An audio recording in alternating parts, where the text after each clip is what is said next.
What do you think about DBX? How has training been for it? And are you, obviously you're ready to go? Obviously I'm ready to go. People are gonna see a specimen that they've never seen before. I've been in pressure fights. I've fought the toughest in the world, and I'm not afraid of Gable. He's a wrestler. He's not a boxer. October 30th, I hope Gable's ready. What does Bryan Battle think about fighting the boss? If they send me a contract and you sign first, then I'll sign. Then I'll sign. You know what I'm saying? You gotta sign first. I'm not signing first. I don't care who your coach is. I don't care where you live. I don't care what you pray to. If you sign a contract against me, protect yourself at all times, because I'm doing straight heat. But I was gonna let his opponent know he's in trouble. He's coming to bring the fire. October 30th at DBX 4 in Nashville. Smart UFC fighter who does a podcast with Jon Anik. I can't remember his name. He's he's got black hair. He might be Jewish. Who are you thinking about? Before Dominic Cruz, he doesn't do the wild moving. Kenny Florian. Oh yeah. Kenny is a legend, 100%. Yeah. I'm sorry I couldn't. The name was slipping my brain. Good to see it, man. You look happy today. And really it happy. all seems so unworth all the sacrifice and effort that I put into everything I've done in my entire life. Because Uncle Sam. Oh, tax man. Uncle Sam is just ripping me apart. People on Twitter are like, oh, you get a CPA. Like, you dummy. You think I don't got a whole team of financial advisors and things like that? I have CPA, Certified Public Accountant. I have these things. I need more to look at the books. I'm hiring others to look at the books because somebody missed something. We dropped the ball somewhere because I should have bought something, apparently. Should have bought a Cullinan. I've been thinking about it the last couple of days. Like, damn, I should just go out and buy a Cullinan because it's 6,000 pounds. What's a Cullinan? Rolls Royce, the SUV. Oh. It's a 6,000 pound vehicle, so $500,000 off of my taxes. What? But not for last year. It's too late. Anyways. That's how taxes work. Oh, people say, oh, buy property, this and that. Well, I did buy property last year. I bought 4 units, and that only gives you so much depreciation. It doesn't give you all the what you spend on the place. It only gives you like a fraction, a quarter of the depreciation. So you get the whole depreciation, but you only get a quarter of what the properties are worth. So that's always a fun conversation. That's a Cullinan. I'm thinking about going to get one with the orange interior, man, just that bright, or that white with the blue, you know. It comes with an umbrella, apparently. Really wouldn't mind getting rained on in that thing. I love the doors. Yeah, I love those, man. So I've been thinking about, you know, maybe going to trade the G-Wagon in and grabbing one. But it wouldn't do me no good. Next year's going to hurt because, bro, Uncle Sam, bro. It's like I did it. I accomplished everything, and now it's time to go get a job. I'm going to just go work construction and chill out, man, because all the sacrifices, the diet, I got to get back on diet, eating a little, you know. I have the urge to eat cleaner again. So, you know, motivation every week because these fighters fight every weekend for world-class events. UFC 321 coming up. Make sure you guys like, follow, subscribe to Overdogs Podcast, man. We're a hot channel in the MMA community, combat sports community. We even made our own sport. Yeah. It's mixed boxing. It's a whole new sport. 4-ounce gloves, spinning back fists, elbows, ground and pound, all action all the time. Mighty Mouse is having a conversation with Luke Thomas. They are disagreeing about laying and praying, staying still, standing still, and fights not happening because the guy who must defend the position isn't defending. So they're asking everything from the guy who's winning. Oh, make sure you improve position. Make sure you attack. Hello, I'm holding him on body triangle all day long. That's the sport. It's wrestling. The sport is wrestling, and they added punches and elbows. UFC is fun. It's great. But then there's dirty boxing, baby. Exciting stuff like bare knuckle fighting, like your boy does here. Because, you know, where's the intensity at like a Platinum Mike Perry fight, man? I bring it, dog. I put my chin out there, put it on the line, action, blood. I got pictures of, I look like a zombie, but like a muscular ass zombie, blood just everywhere, like a dragon. Sick, dog. Entertainment, you know? Well, don't make if there's rules where you can hold somebody down, I say use them, utilize it. You want to be the best. But UFC 321 coming up. We got Tom Aspinall versus cereal gone. My cereal's all gone, bro. I went and bought some at Trader Joe's. You know, and Aspinall has to do it better than Jon did. You know, there's a little pressure there. Cyril, I hope, comes in not feeling the pressure and just lets it all hang out. Go to overdogs.bet, man. It's just a website. It's just a website. Go check it out. Yeah, who do you guys think is going to win that one? Obviously, everyone's expecting Tom Aspinall. I would love to see Cyril Gane actually do something, but Tom's been incredible. He'll most likely win. Yeah. Can he do it better than Jon did? That's tough. Jon easily did it. I mean, it'd be impressive if he can do it as well as Jon. I mean, he wants to go earn that fight with Jon, doesn't he? I saw a picture. Is Jon Jones fighting Pereira at some point here? No, they just kind of like that's what they're talking about. I don't really know what's going on with Jon. And then again, with all due respect, like what happened to his brother, I'm not sure what the timetable with his return looks like. But I will say this: when it comes to Gane, dude, I can see him he can catch any heavyweight on the feet. He could tag any heavyweight, but it's not going to be Tom.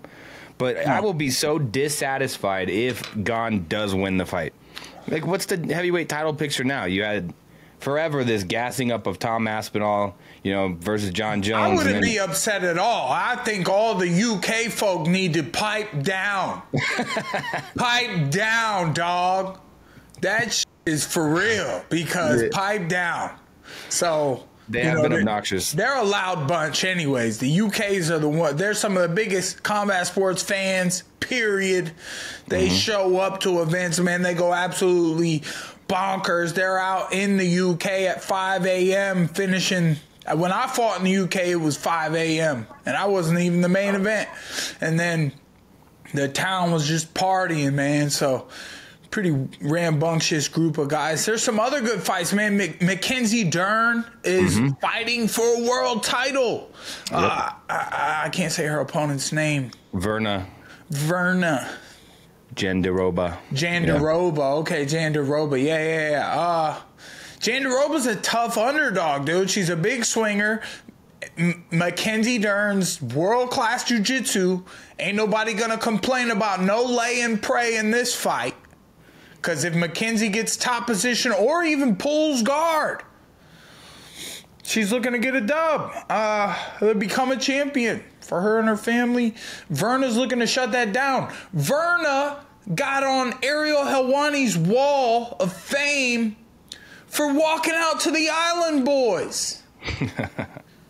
I think about that every time I see her picture up there on Ariel's show, the MMA Hour. I'm like, that's there because she walked out to a song that Ariel wanted somebody to walk out to. That's something.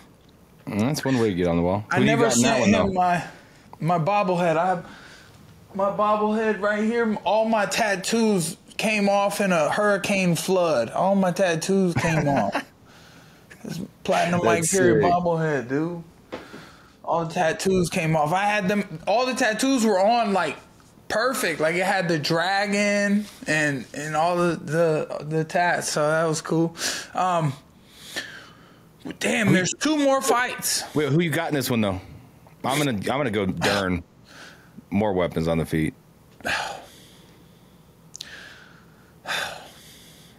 I mean, I would root for Dern. Like I've been on cards with her and her.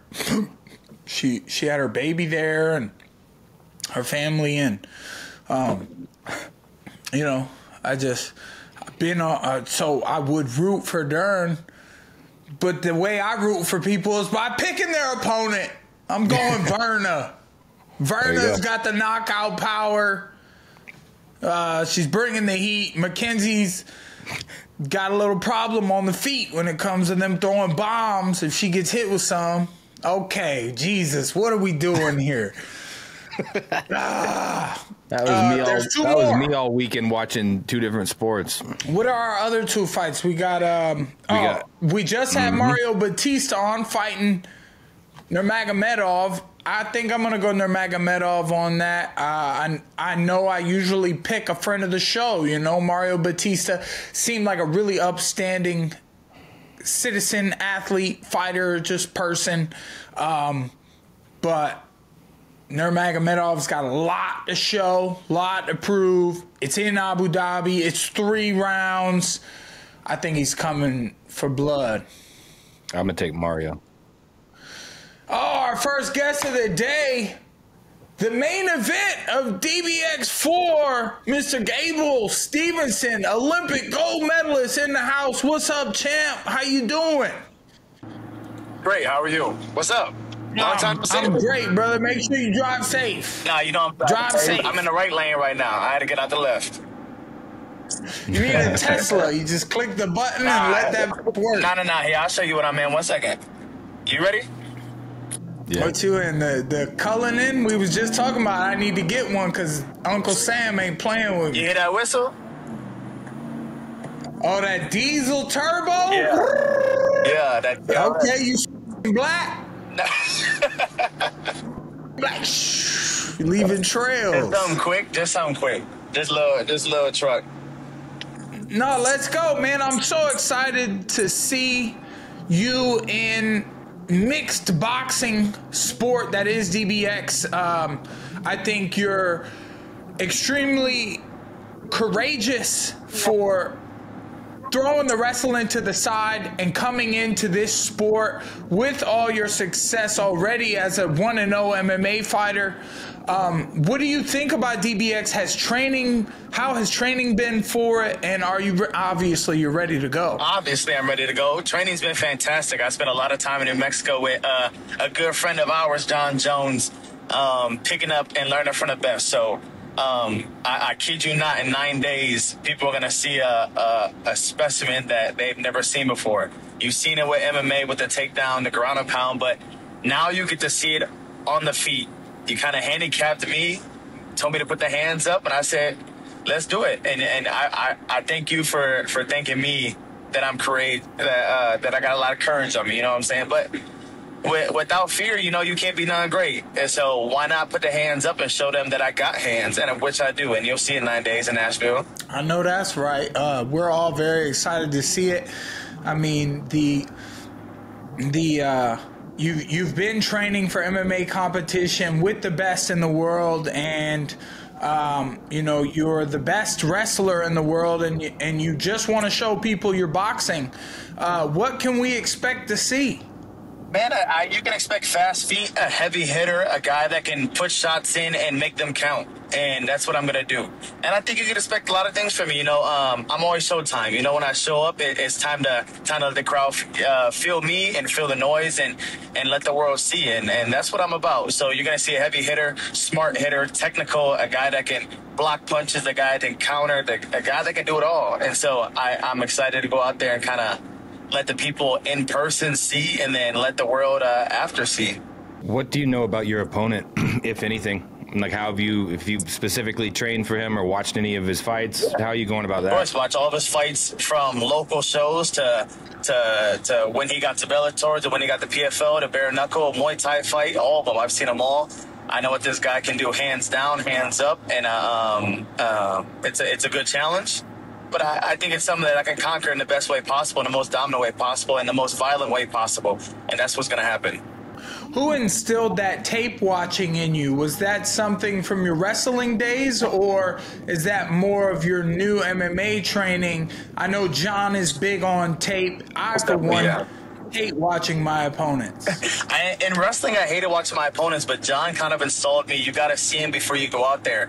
And ever since he kind of told me that, it's kind of changed my mind frame on seeing people. So when the first time you do see them, he's not a new person to you. You've kind of already played him in your head a couple times. So it's fascinating. This guy has, I believe, 7 fights, a 4 knockout streak waiting to be 5, and I can't wait to conquer that.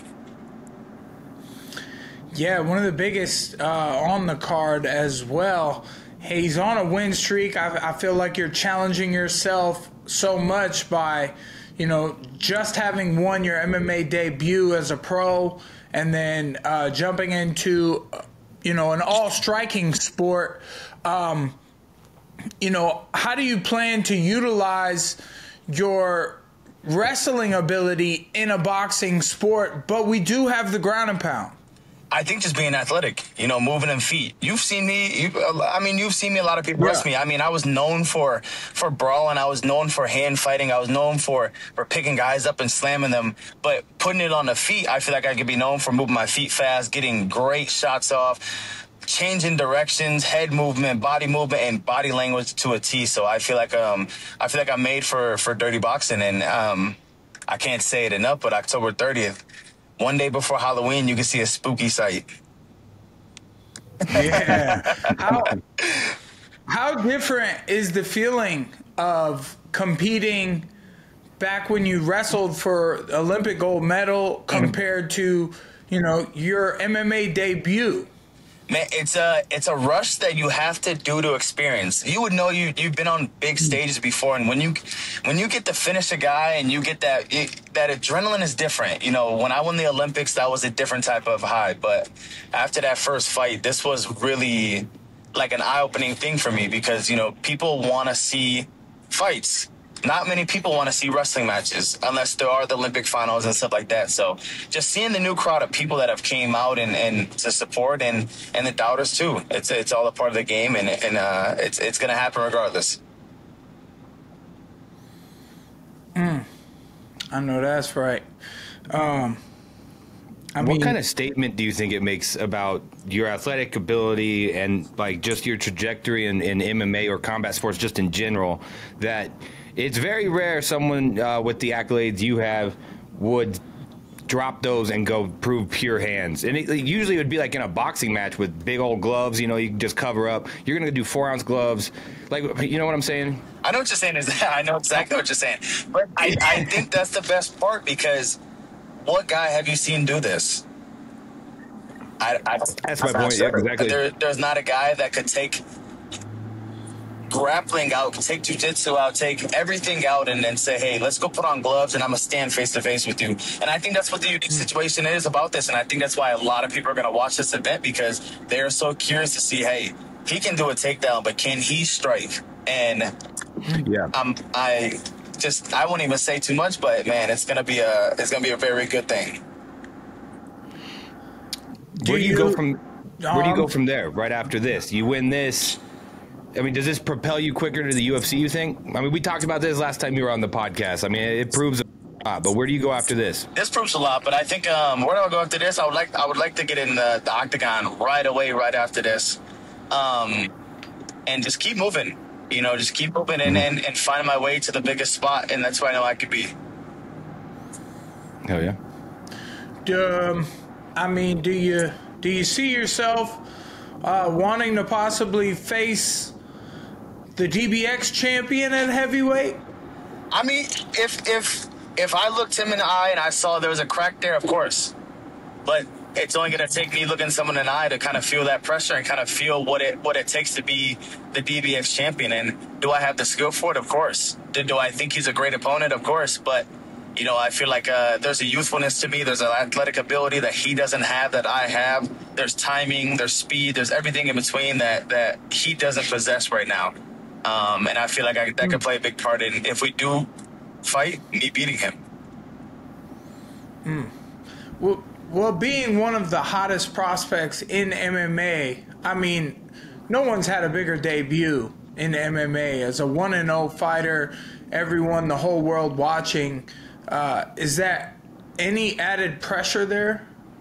No, I've been on a lot of big stages. You know, I've been playing in so many different arenas. I've done so many great things, and I feel like pressure is just if you're not ready for that moment. You know, my pressure is kind of comes from perform to the best and be the best that you possibly can be. There's no pressure for me to go out there in front of a crowd and kind of get anxious about what's going to happen and kind of feel the area out and kind of see who I'm going against. I feel like in my eyes, pressure makes diamonds, and we all know what diamonds are. Diamonds mean money.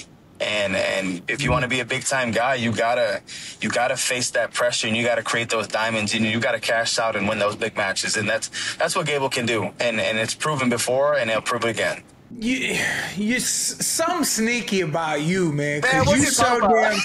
You're a humble warrior. What do you mean? You're one of the best wrestlers ever in the heavyweight division.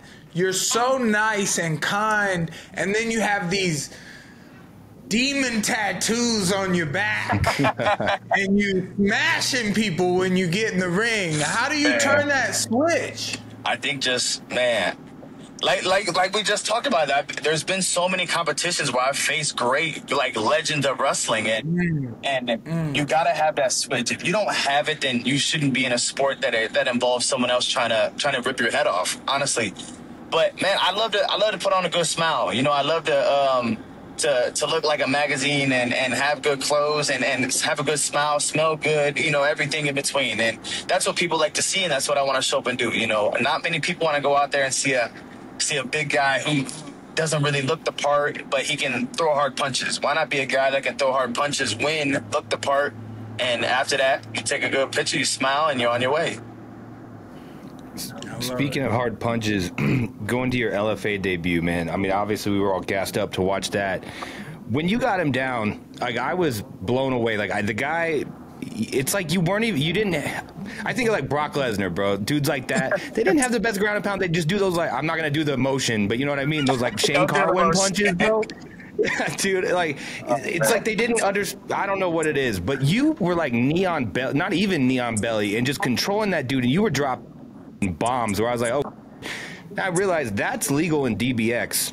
Very legal. Like, yeah, in the exact way you're doing it. Like, why do you? So you have like a natural ability for striking, it seems like.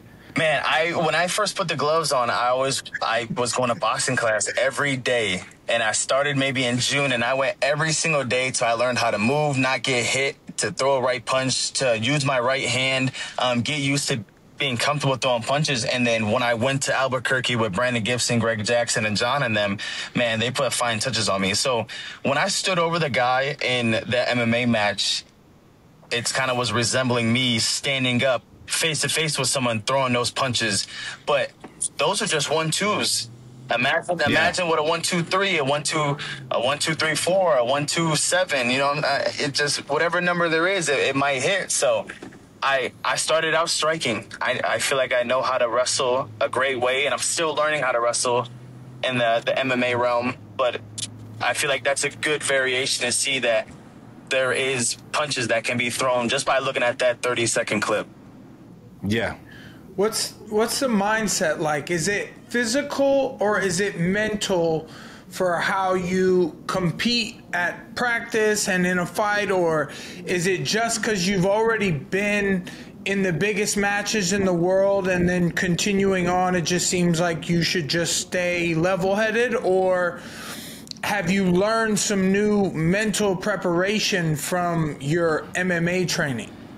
I think the main thing for me is take every guy serious. Whether they can't throw a punch, whether they can't defend a takedown. My thing was, in wrestling, treat everybody the same. Whether they're the number 2 guy in the country, whether they're number 1 in the country, I look at guys and say, hey, you are someone that's in the way, and I need to take you out.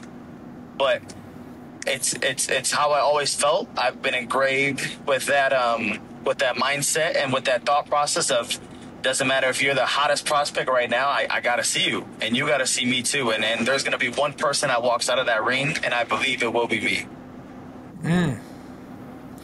That's always a tough line. They say that about Jon a lot.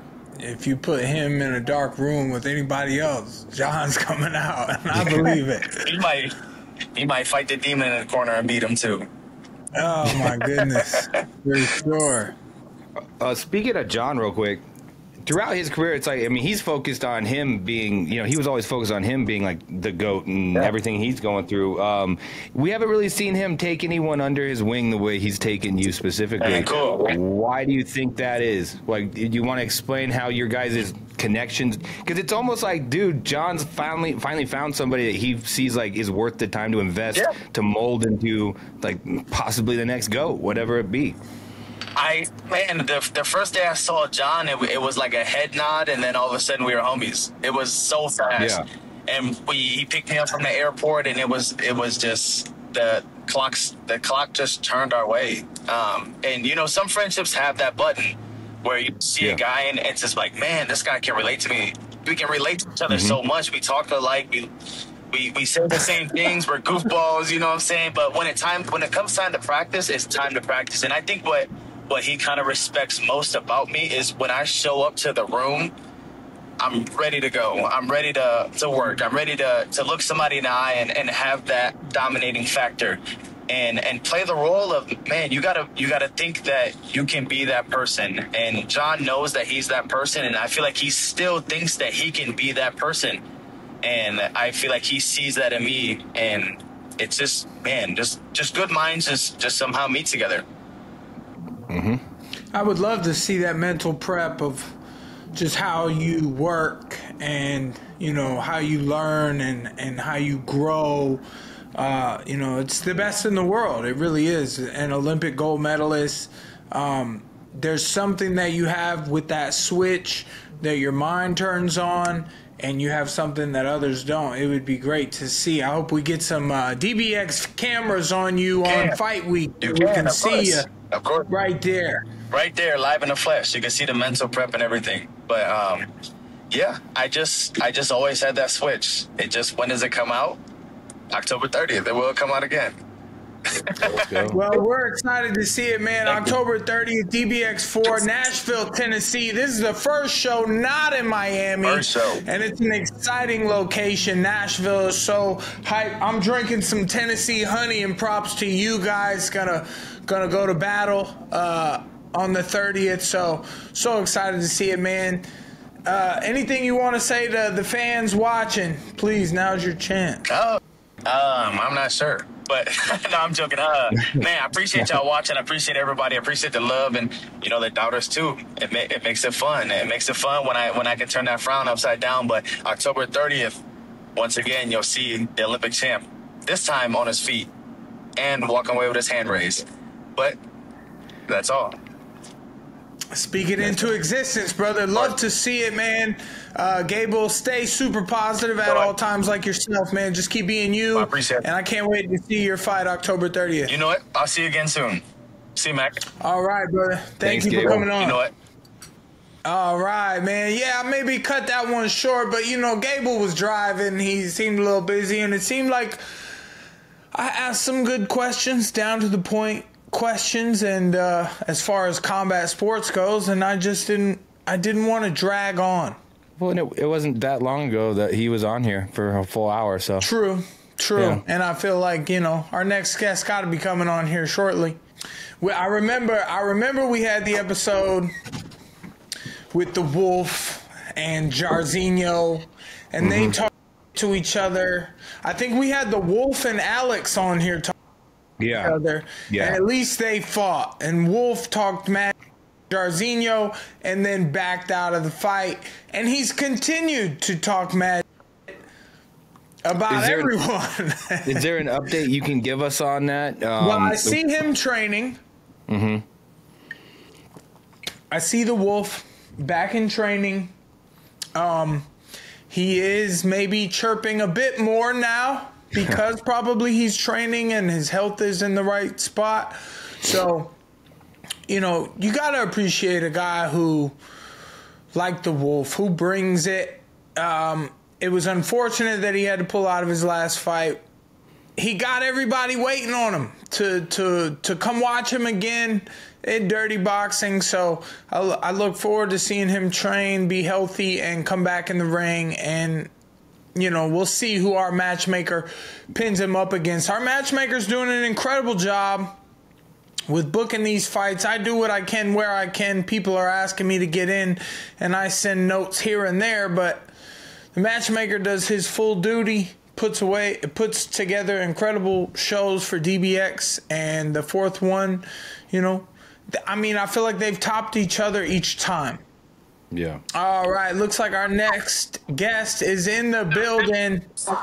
Big Billy over here getting ready to fight the hottest prospect in MMA who just made his debut, and now he comes over to fight mixed boxing. How's it going, Billy? How are you ahead of your fight October 30th? It's going great, man. Thank you for having me on. Been a big fan of yours for years. So it's an honor to come fight for you. Thanks, brother.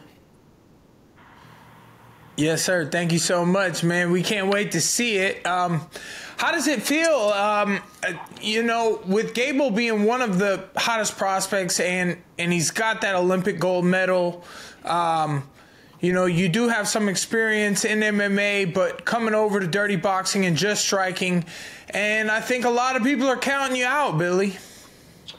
I would definitely say you're right, man. Like, you know, the common theme is to call me a can right now. But what people don't realize, man, is I've been fighting for 10 years. I had 10 amateur fights in 2 years' time.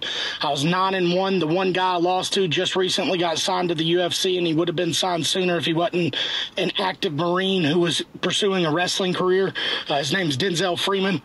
And then as a pro, man, I had 5 fights real quick, kind of got into it with the regional pro promoter, and it just kind of stagnated my career a little bit. And so it was like a lot of the regional guys wouldn't fight me. They'd price themselves out of the paycheck, kind of so to say. And then like the only opportunities I was able to get were like 4-day notice, 5-day notice, you know, 19-day notice on these world level opportunities.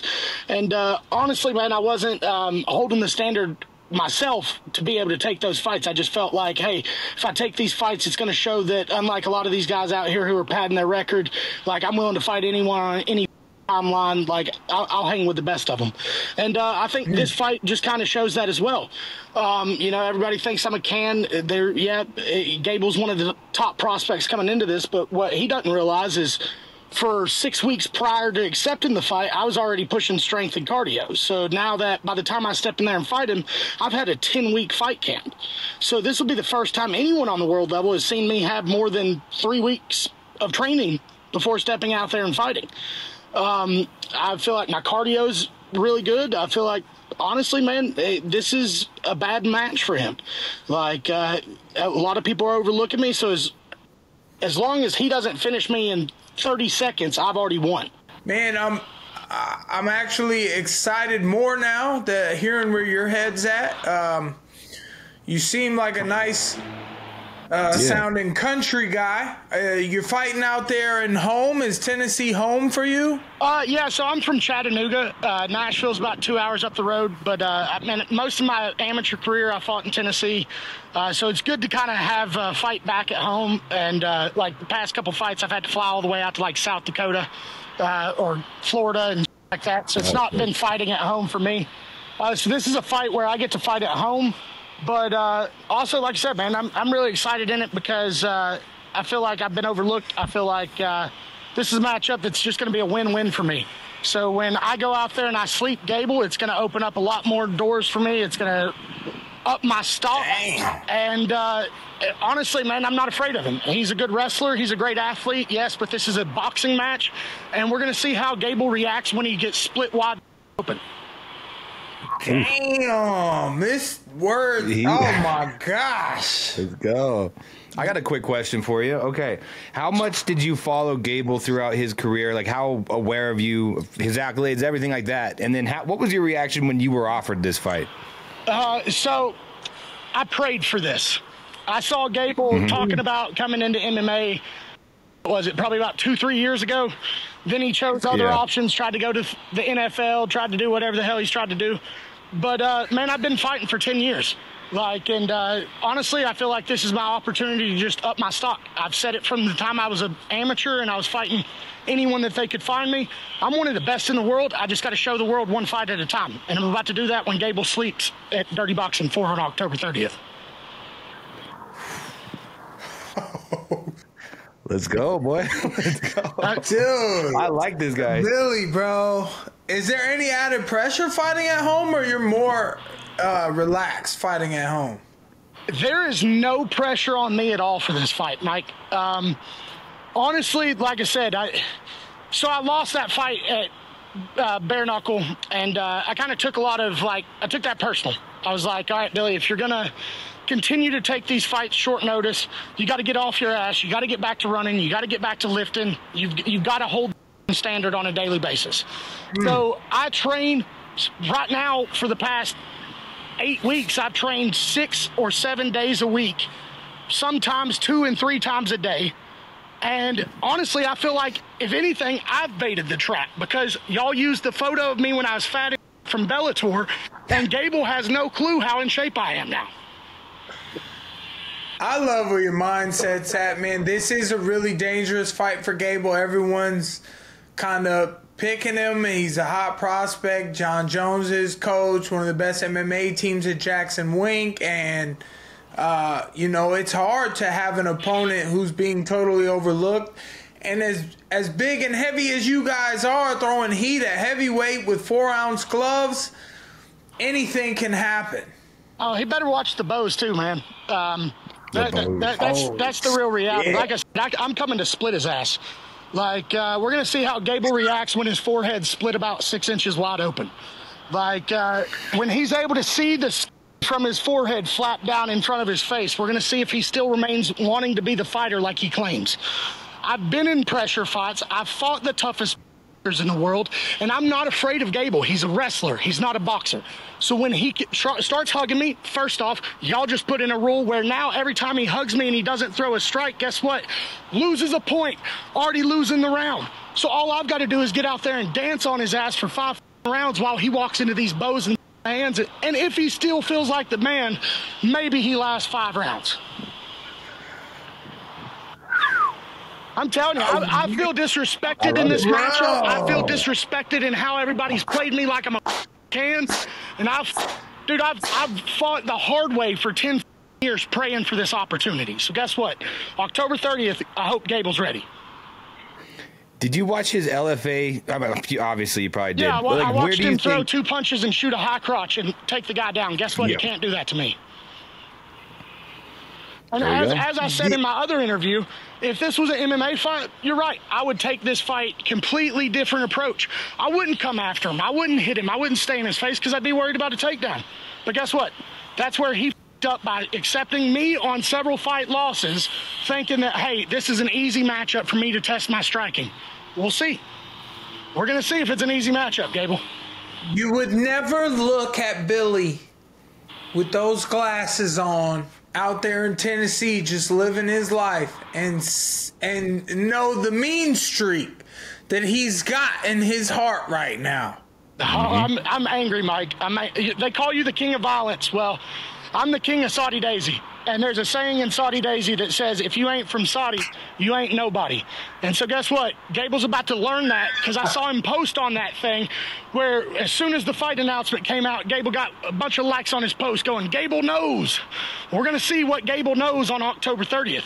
Also, speaking of posts on social media, there's a guy out there that calls himself the Wolf that wants to run his mouth too. I'll beat into a chihuahua.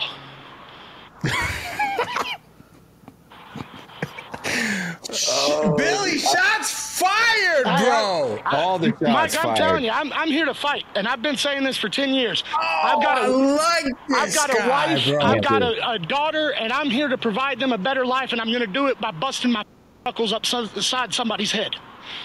Amen, bro. Amen, brother Billy. Bro, thank you so much for coming on today and talking with us. Can't wait to see your performance against Gable on October 30th at DBX4. It's going to be an amazing event.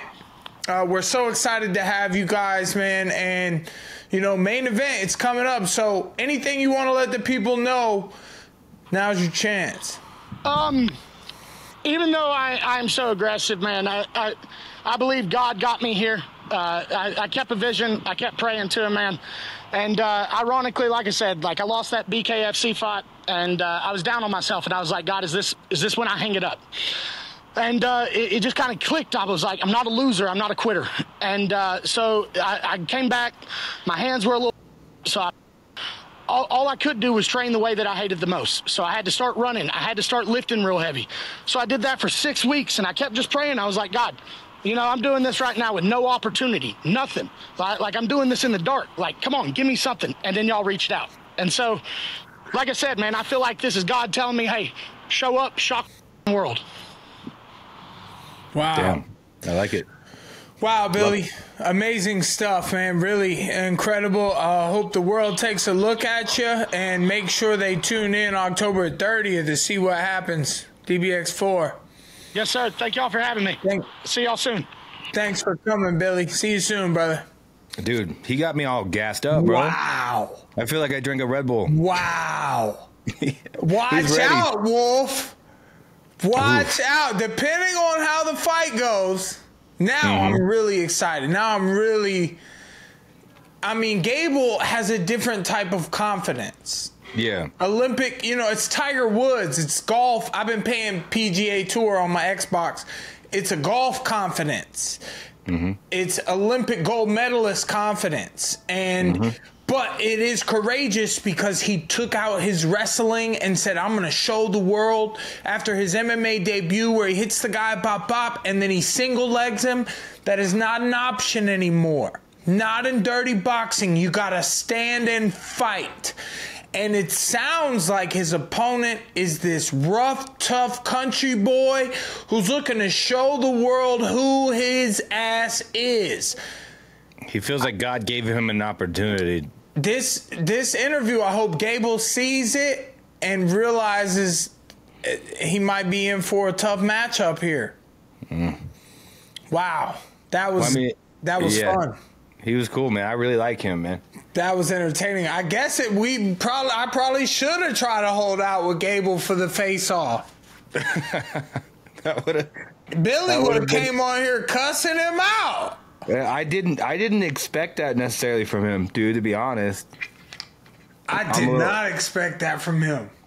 Yeah, because like super nice, like you said, with the glasses, super nice looking guy, real polite at the beginning. Then we'll see how he walks around with a gash down his forehead, and it's like, who? Are you not entertained? I'm entertained. Amazing stuff. DBX4. That was the main event. Now we put the main event on the podcast first. Just to give you a taste of what's to come. Billy's coming to show out. Gable is one of the best in the world already. And there's a lot of pressure. Billy said he has no pressure. He's ready to shock the world. Wow. I can't believe it. I mean, he is in that situation a little bit, right? I mean, I might be in a different country filming a movie because I'm the king of violence. I'm a star now, maybe. You are a star. What do you mean, maybe? I just said maybe because I try to be humble, but to be humble, sure. I'm a star in the fact that anywhere I go in the world, somebody's boyfriend or baby daddy says hello to me. And I'm like, what up, bro? What up? What up, dog? And everywhere I go in the world, I'm super famous without all the money, which is crazy to me. You were talking about buying a Rolls Royce earlier, dude. I think you're doing all right. for a tax write-off. Because, I know, but that's a good problem to have, bro. Knew how much I gotta pay these, bro. My whole fight career wasn't worth it. Man. Now was the time I was supposed to have the money. Somebody dropped the ball. My accountant goes, and this is in 2025. My accountant goes, hey, Mike, we just saw the Jake Paul money. What do you mean you just saw it? What do you mean you just saw it? It's been there. Oh, somebody dropped the ball, bro. I owe everything to them. I'm ready to sell everything, take all of it out of the bank, hide it, either go to prison for a little bit or just get off the grid. I'm ready to hide it and then camp. Me and my family are going to camp in a tent or a motorhome or something. How bad are taxes in Florida? We have I don't think we have state tax. Maybe we do. Like imagine your issues if you were in California, bro. It's the same. I'm in Florida paying California taxes. What are you talking about? I'm paying, bro. I'm paying, bro. You said you need endorsements. If you would like for us to talk about your product here on Overdogs podcast or post some up here in my office, please reach out to our producers at, what's the email? And leave us a message letting us know that you would like your product endorsed here on Overdogs podcast. Anyways, also, go to, I don't know the website. It used to be eventbrite.com. It's not anymore. It's something else. Go buy some DBX tickets if you're in the Midwest or the mid-US. If you're in the Tennessee area, if you're in North Carolina, if you're in Tennessee, in Nashville, I know there's tons of people going to be out there partying in Nashville. I know there's a lot going on at that time, October 30th, right before Halloween. Go buy your tickets to DBX4. It's going to be an amazing it's on event. AXS. Damn. There we go. Way better than AXS, yes. Go to Google AXS. Go to get tickets on the AXS website and type in Dirty Boxing, and then you will see where you can get your tickets there. DBX4, Thursday, October 30th. It's a Thursday. It's going to be the most exciting event. Who the triangle was BYB at this place? I know, because I was going to say, dude, that's weird. You're like the only dude that fought the triangle. This place is new. See, you don't even know what BYB is. BYB is where they fight bare knuckle in a triangle. Who but I fought Triller Triad Combat with, it was like DBX with 4-ounce gloves, 6-ounce gloves against a 27-3 pro boxer, and I just brought too much heat and pressure for him. I brought the Mike Perry. I took some hits and just brought him hell, bro. It was so gimmicky, but like when you were in there, it was like obvious. Like, dude, you can't really fight someone like Mike Perry in a triangle. He knocked out so many people after fighting me, just like MVP. But bare knuckle, dog. Jeremy stood some, bro, because like my knuckle was still swollen, and I was texting the doctors today, like the X-ray said it's good, but my still swollen and still. I need an MRI. So,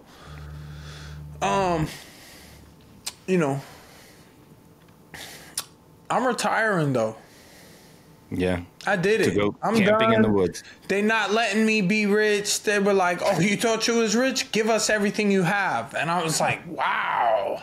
So looks like I'm going to get a job in construction until the paycheck makes sense, and they're taking taxes out of my paycheck. Then I ain't doing it. When I was cutting weight on October 3rd.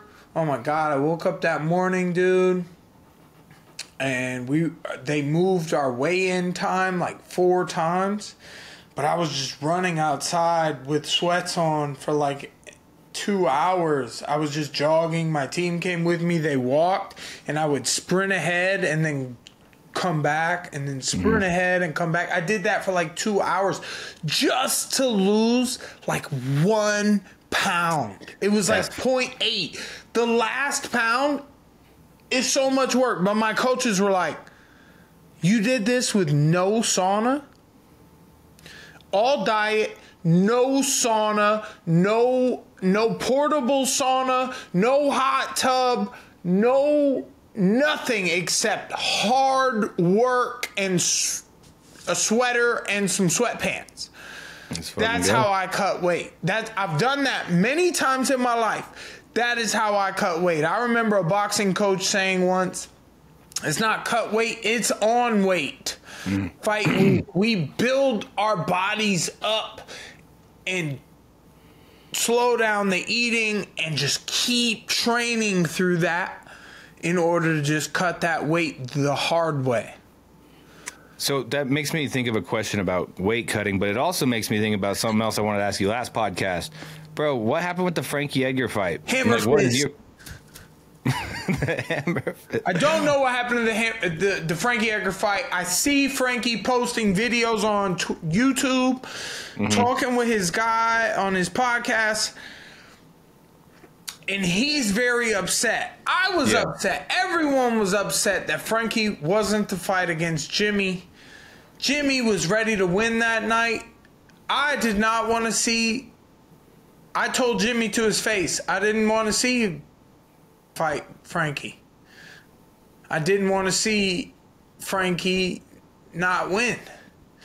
And Jimmy came prepared that night. And it would have been interesting. I'm sure Frankie was preparing. But, you know, from what I heard was that medical doctors were writing letters. Medical people from that area of the northern East Coast United States were writing letters to bare knuckle that Frankie Edgar should not and could not fight, and they would take up legal action against the BKFC if he were allowed to perform. Okay, so this brings me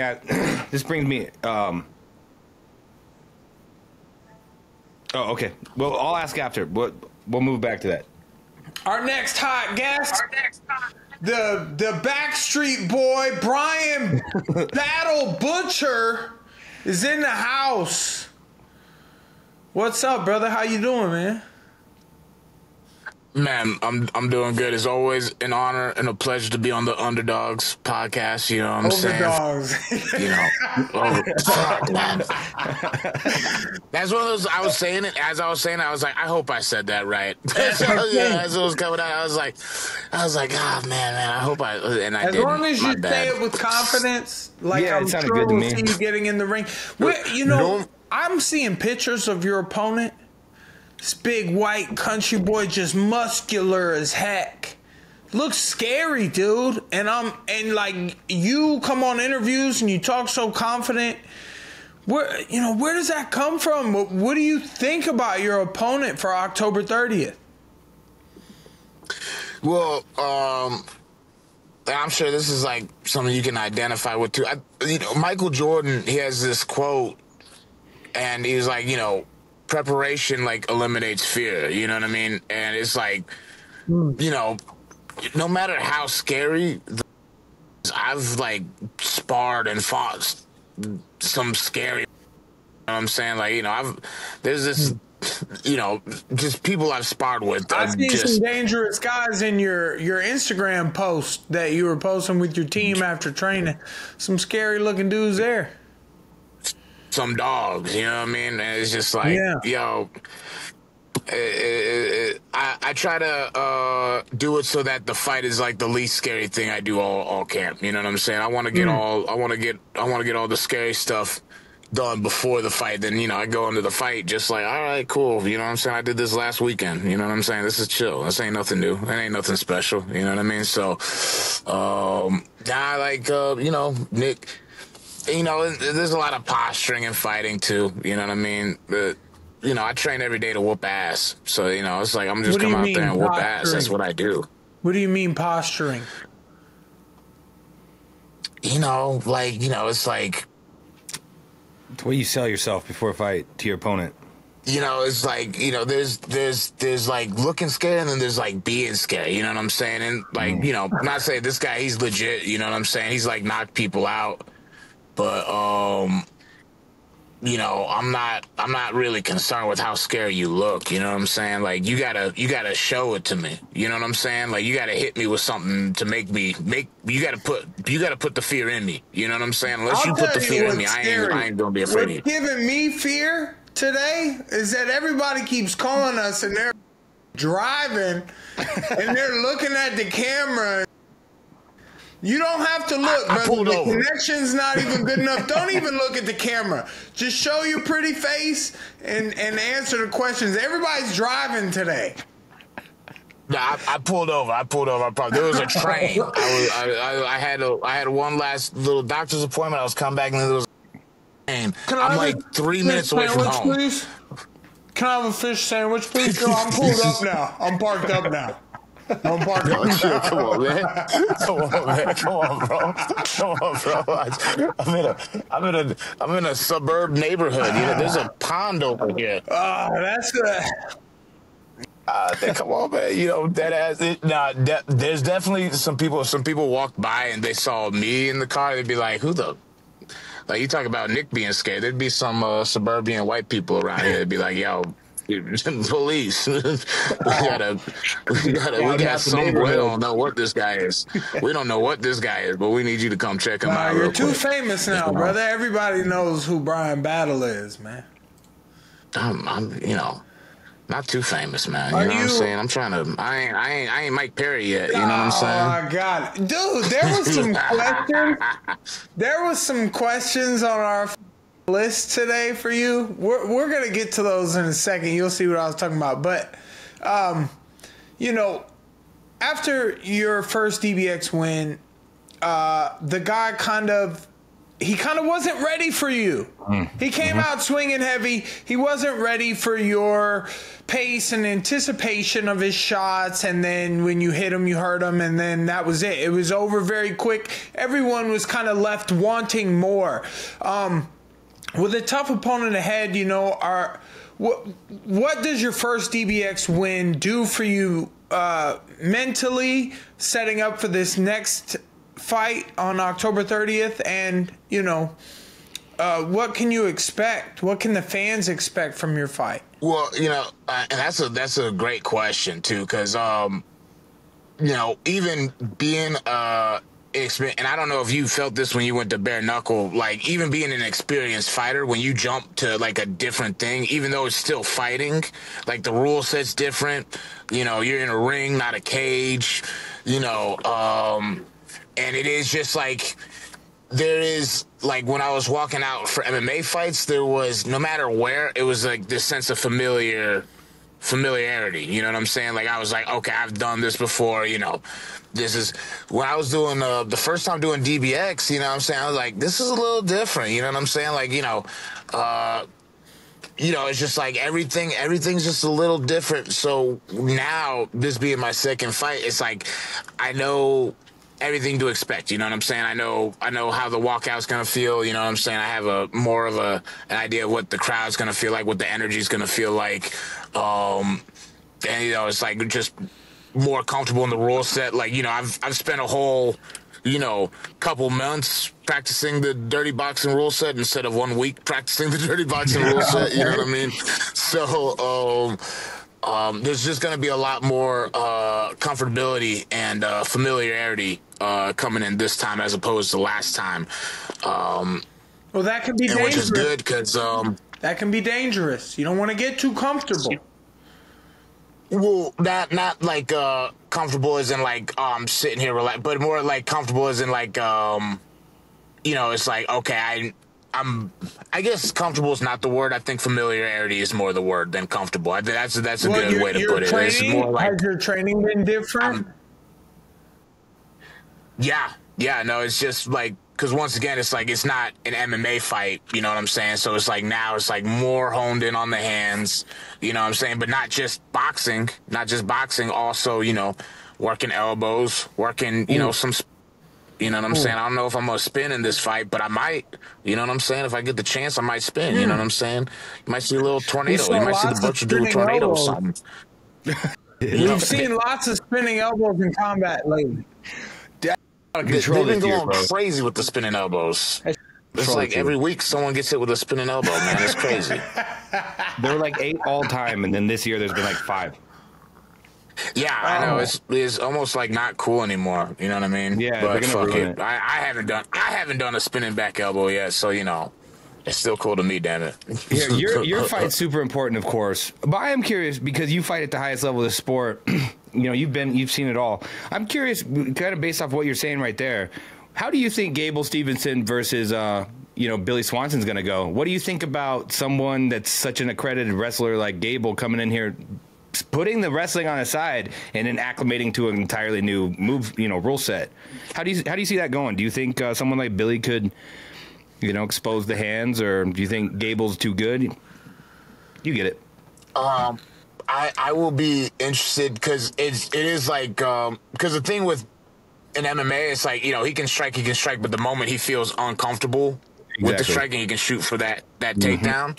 But with that being said, I mean, Gable's been training with Jon Jones for like a year. You know what I'm saying? He's been striking for a minute, so and he's such, even though it's a comfortable thing, like the wrestling will always be his fallback.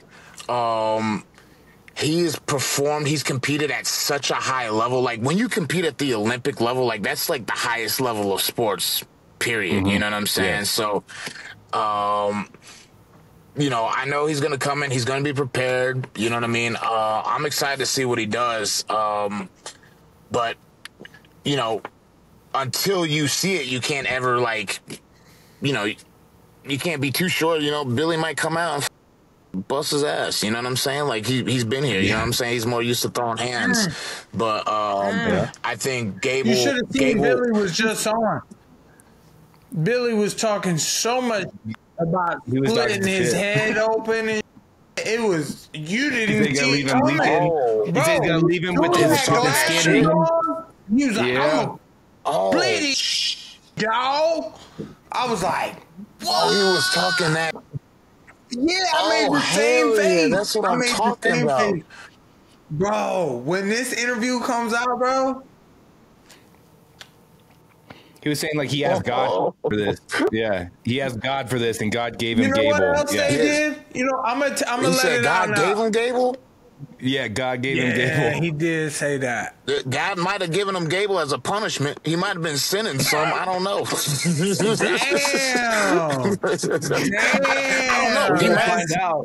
He might be a punishment for Gable. You know what I'm saying? I don't know. You know what I'm saying? That's actually hilarious, though, that you say that. That's funny. There's another way to think about it. There's always another way to think about it. But then only on October 30th will you see the result, the answer. It will be named 100%. You know what else they trying to name, Brian? They put on my questions today. What do you think? What does Bryan Battle think about fighting the boss? Fighting Big Mike? Yeah, big dog. Fighting Platinum? What you fight at 180? You're fighting at 185? 185. Yeah, but that's crazy. Why they gotta do that to us? We just became buddies, man. Right. Yeah. we just became friends. I know. We ain't gotta be enemies, man. But a fight is a fight. Nah, I mean, that'd be a money fight for sure. I'm looking for a fight to get in there too. I haven't been in dirty boxing yet. You got the experience. I would say it would be an honor and a pleasure. That's all I would say. It would be an honor and a pleasure. You know what I'm saying? I'm touched, sir. But it's like, Thank you. You know, you know what I'm saying? But I'm not calling you out though. I ain't calling out Big Mike. You know what I'm saying? I'm not calling you out either. My last opponent was the hardest hitting 145. You gotta sign first.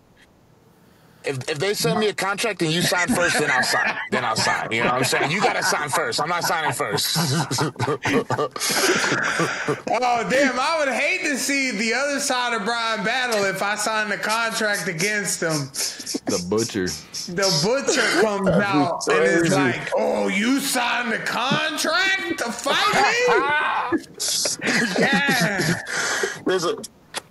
I'd be cool. I'd be cool, but then, you know, I'd start talking in the actual fight, though. You know what I'm saying? I'd be cool up until the actual fight. Then I'd start in the fight. I feel like you talk during the fight. You would in the fight to me during the fight. During the fight, yeah, for sure. I'd be too busy putting platinum pressure on you, man. Damn. If you could talk to me while I'm doing platinum pressure, you should. That's if anyone's talking to you during the fight and you're not punching them in the face, then it's over. You know what I'm saying? Like, you can't let them if Dirty Boxing takes taxes out of my check for the government, then if they put the taxes and they take them out so I don't gotta pay them next year, I'll do it with anybody. Man, they could figure that out. You know what I'm saying? That's what you think. There's some smart guys at the top of the organization. They can figure that out. You know what I'm saying? That's what you think. Like, I don't know how to finesse the taxes like that, but I know they know how to. You know what I'm saying? It ain't a finesse. I'm asking them to reach out to the government and take their money. Homie's looking for a pardon. Take their money now. Take your money now. Don't give me all this and then you coming back next year. I don't want to owe you guys for 3 years. That's what they say. They say, "Oh, we can set you up on a payment plan for 72 months." No. What about the next 12 months? What about the next 12 months? What if I'm not going to make more money this year and you're going to hit me with 72 months next year too? Right when you get finished paying it off, you got another payment that said, "Hey, good job. Yeah. Good job paying your taxes. Now we got more taxes for you." Yeah. You know what I'm saying? Them taxes. Oh, you paid us this many taxes last year? Well, that's how much money you had to pay us, so we're going to tax that. But it went to y'all. Yeah, we got to tax it, though. You made it. You made it. We got to tax it. It don't go where it's supposed to go. I got a question. I'm not going to say because I'm going to get in trouble. I'm sorry. I'm being reckless today. I'm drinking some of this Tennessee whiskey ahead of y'all's fight on October 30th as I'm so excited for DBX, baby. Brian, I need to know this, though. Are you ready? Are you ready for if Nate Diaz is there? The crews bump into each other. You're fighting one of his boys. Right now, we're gonna have to. We iced number wise. I don't know if I got the numbers, but you know, I got some tough guys I got some tough, crazy old heads in my group. You know what I'm saying? Mm-hmm. I got my one homie Ryder who's my age. Everyone else, the old head. My old man's coming. My godfather's coming.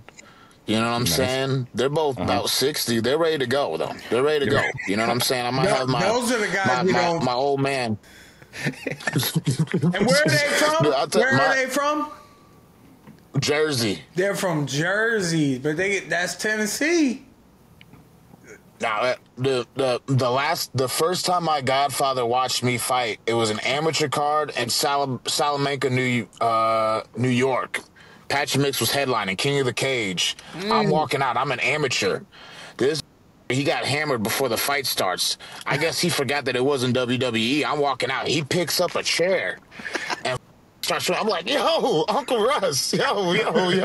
Wrong type of event, dog. Put the chair down. Put the chair down, man." Oh, my gosh.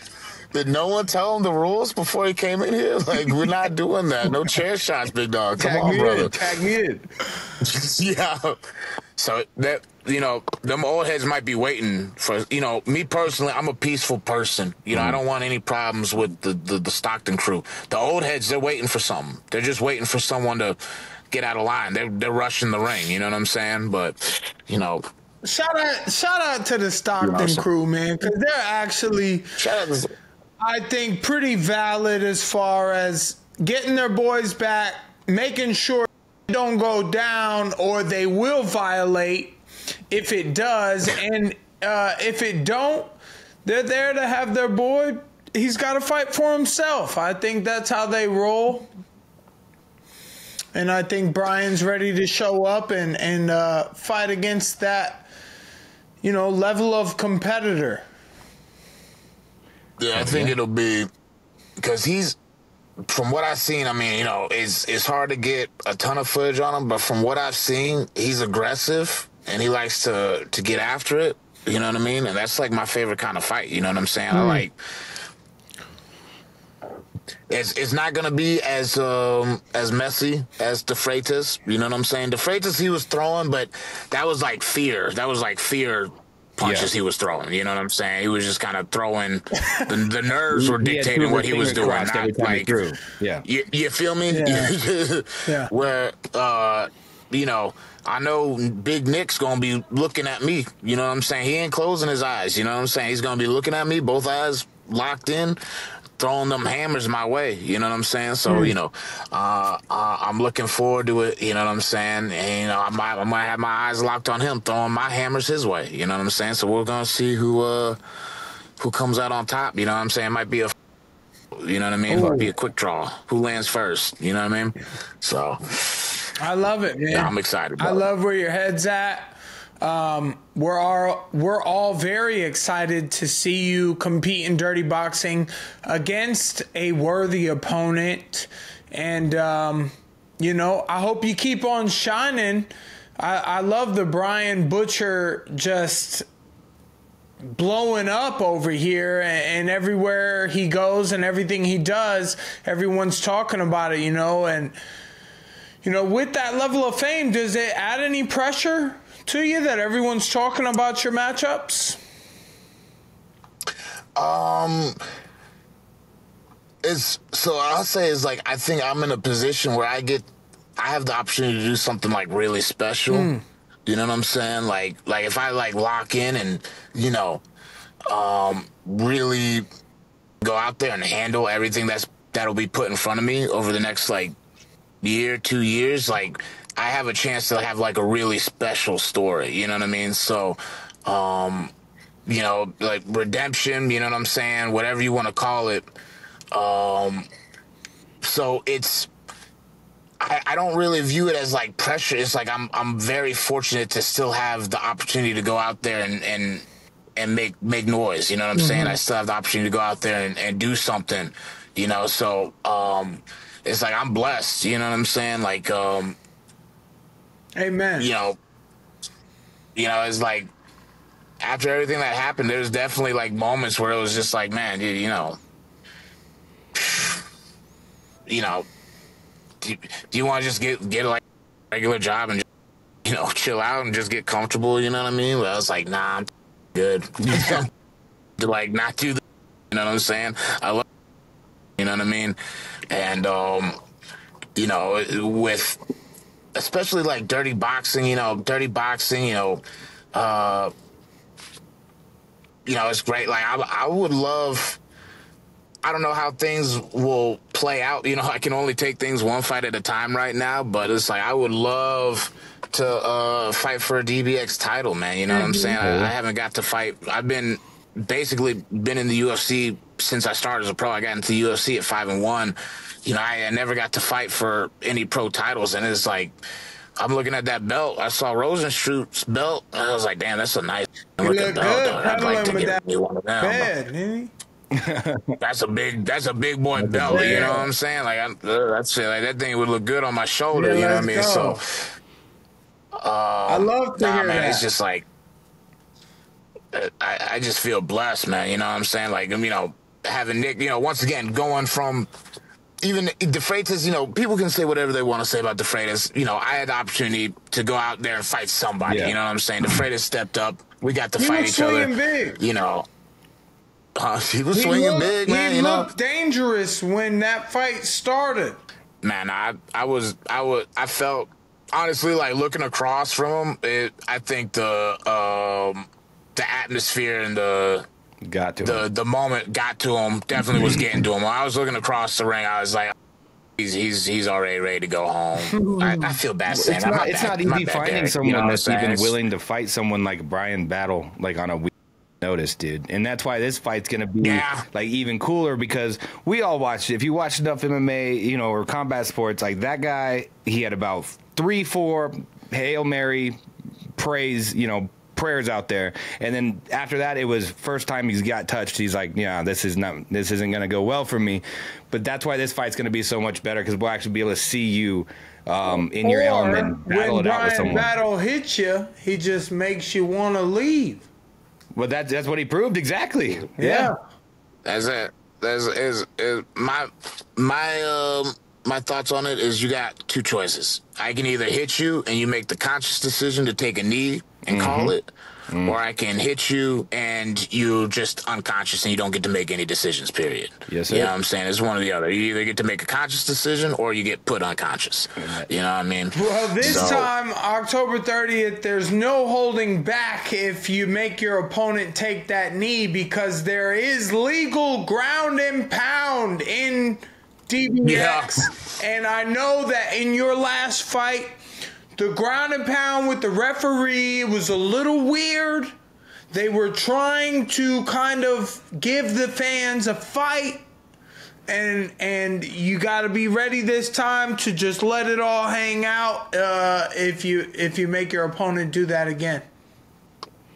100. And then the no hugging, that's going to be, I love that rule. You know what I'm saying? I love the no hugging rule, because, you know, if you're getting double underhooks in boxing or a DBX fight, that's a stalling tactic. Right. You're stalling, you know what I'm saying? Or you came in and you just, like, you take the hugging out, that's a big game changer. Must be action clinch. Must be action in the clinch. So, looking forward to see it from you, Bryan. You've always been a great competitor, man. We're so happy to have you come on the show and talk to us ahead of your fight, October 30th. DBX4 is blowing up big time, as famous at least as this guy right here is, Bryan the Butcher. So grateful for you, man. If there's anything you want to let the fans know ahead of your fight, please, now's your chance. Man, dude, I just, once again, for all the people who are showing your boy love, thank you. And for all the people, yo, give DBX a chance. You know what I'm saying? Everyone who wants to be like a hater on the side, yo, give DBX a chance. It's a fun show, man. It's a good time. I had a blast. First I've heard of that. You said what? I haven't heard of any hate, to be honest. People, I think, love it. They're talking about stalling in the UFC, and then we got DBX over here just saw action. If people actually watch it, they love it. You know what I'm saying? People, it's the people from the outside hating, you know what I'm saying? I do. People haven't given it a shot. Say whatever. You know what I mean? Yeah, but people, it's sad. There's so many losers out there, bro. You know what I'm saying? It's like you spending your time just looking for something. Like, bro, go touch some grass. Go, like, go enjoy something, dog. You just want to. That's what I was saying. Go touch some ass, bro. It's an epidemic out there. Touch some grass, then touch some ass, baby. You know what I'm saying? Both at the same time. Come on. Love to hear it. Bryan the Butcher Battle right there. Bryan the Battle Butcher. It all goes hand in hand. It will be a battle. Baby. You know what I mean? It will be a battle when he's in the ring October 30th. DBX4, don't you miss it, man. Subscribe to the channel. This the guys right here, man. We're letting it all hang out. Thank you, Bryan, for your time today.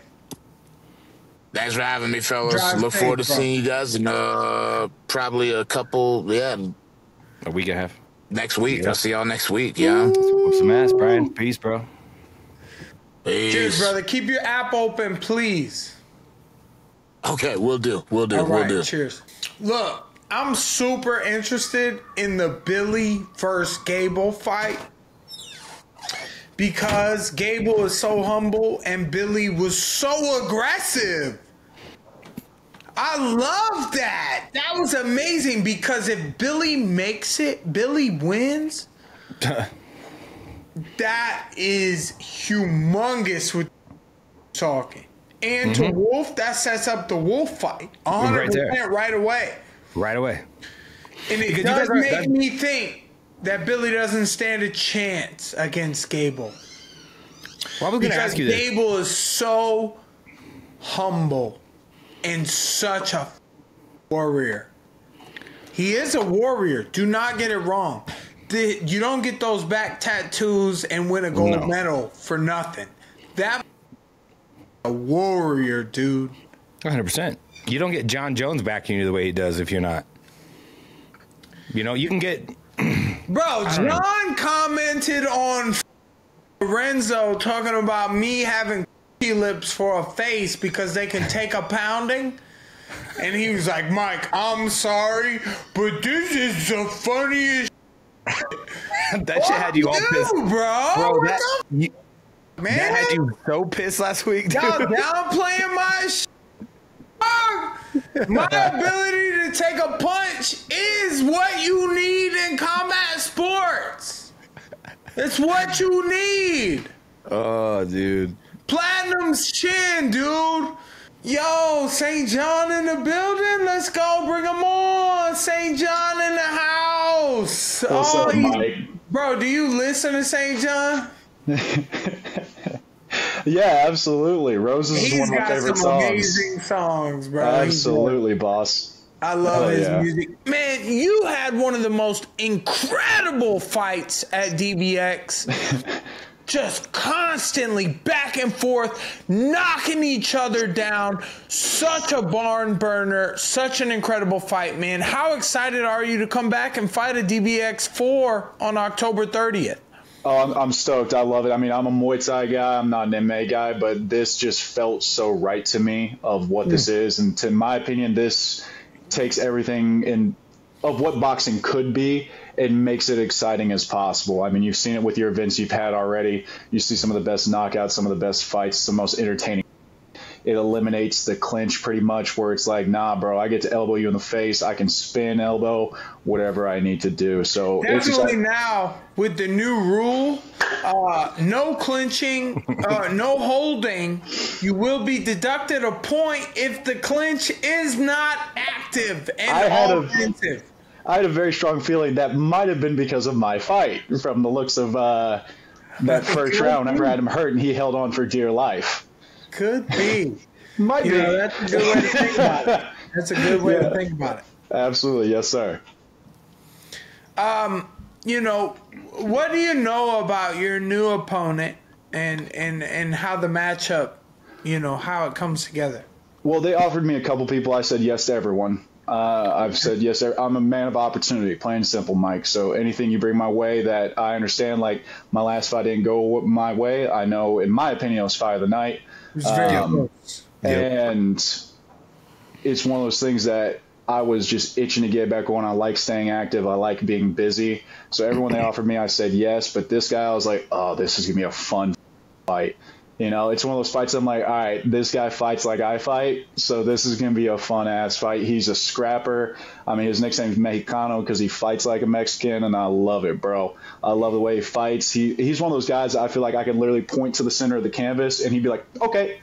And that's exactly what I'm looking for. I'm big man about I want to put on a show every time I fight. I don't want to just show technical prowess or what I'm good at. I want to entertain people. And this guy, I think, is a great dance partner for me. And I also love that I know some guys that want beat-ass opponents and to fight bartenders and stuff. I like fighting elite-level guys. It shows the capabilities I have, but also that's what gets me up in the morning to put in that extra work is fighting those high-level guys and not fighting some dude who's like 3-6 or something like that.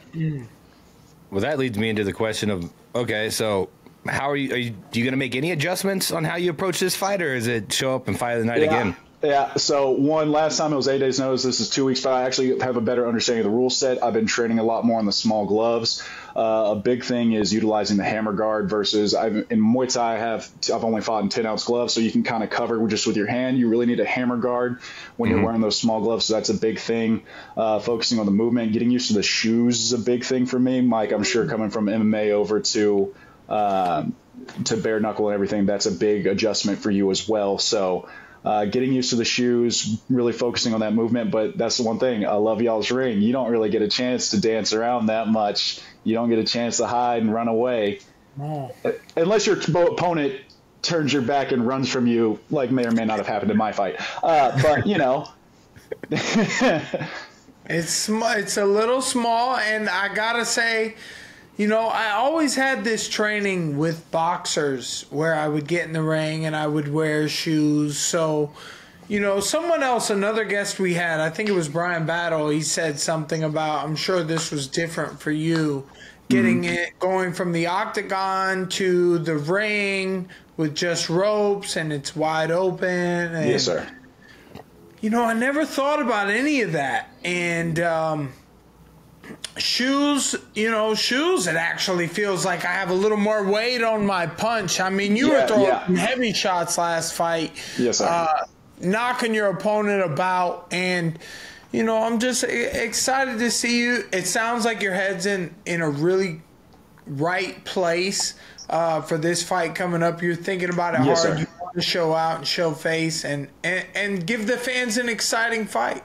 Well, it's like I told AJ too, is you got some of these guys that, like Jairzinho, amazing fighter. He got the win over me that night. He was a better man that night, 100%.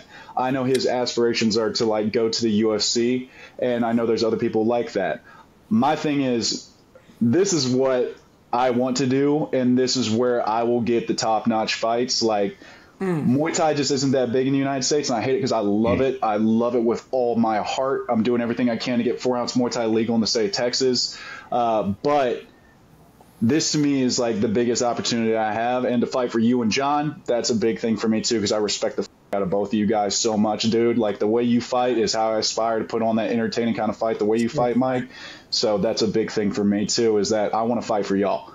I'm not trying to use this platform to take a step somewhere else. I want to fight for you guys. I want to fight consistently. And I'm stoked that not only did I get this fight, but y'all signed me to a 3-fight deal for after this fight. So much love to y'all. Thank y'all. This is exactly where I want to be. Well, we're very happy to have you. Thank you, sir. Thank you for the compliment. I mean, I know my bare knuckle fight was exciting. It's a little bit different, but 4 ounces compared to no gloves, I mean, it's pretty close. And the way that you fought yours was very exciting. So are you a big kicker outside of a boxing realm? So that's what's funny. Because you talk about the 4-ounce Muay Thai. So yes, sir. I actually am very kick heavy, surprisingly, but boxing was a huge passion of mine. That's pretty much what I started out in when I first turned 18 and started training. Is I started training in boxing. Big fan of, like, I know everybody has their opinion on the GOAT. To me, my GOAT is Roy Jones Jr. Because if you break it down, when it comes to mental game, offense, and defense, I think he's the number 2 in all 3 of those categories, which to me makes him the most well-rounded boxer, and he's my GOAT. I think you could see that with a lot of the lead left hook that I like to throw in that last fight, that he's a big, big inspiration to me. But yes, sir, actually I am a very big kicker. I got long-ass legs, Mike. I hear you, but you're all for it at Dirty Boxing. Punches only, spinning elbows, Superman punches, and ground and pound here at Dirty Boxing. I mean, you're not missing the kicks? No, sir, just because this is a big thing that, like you were saying earlier, it is nice being able to lean on that front foot a little bit and not have to worry about the leg kicks or the body kicks. I'm focused from the waist up, so it is a lot more entertaining. There's a lot of stuff I can get away with in DBX that I can't get away with in more, or might put me at more of a risk when I'm fighting where kicks are involved. So that is a big thing. Like launching myself 8 feet across the ring with a Superman punch, you got to be careful because a teep could come up the middle or something like that. You can throw a fist at me, but my momentum, you're not going to stop me in Dirty Boxing when I launch that at you.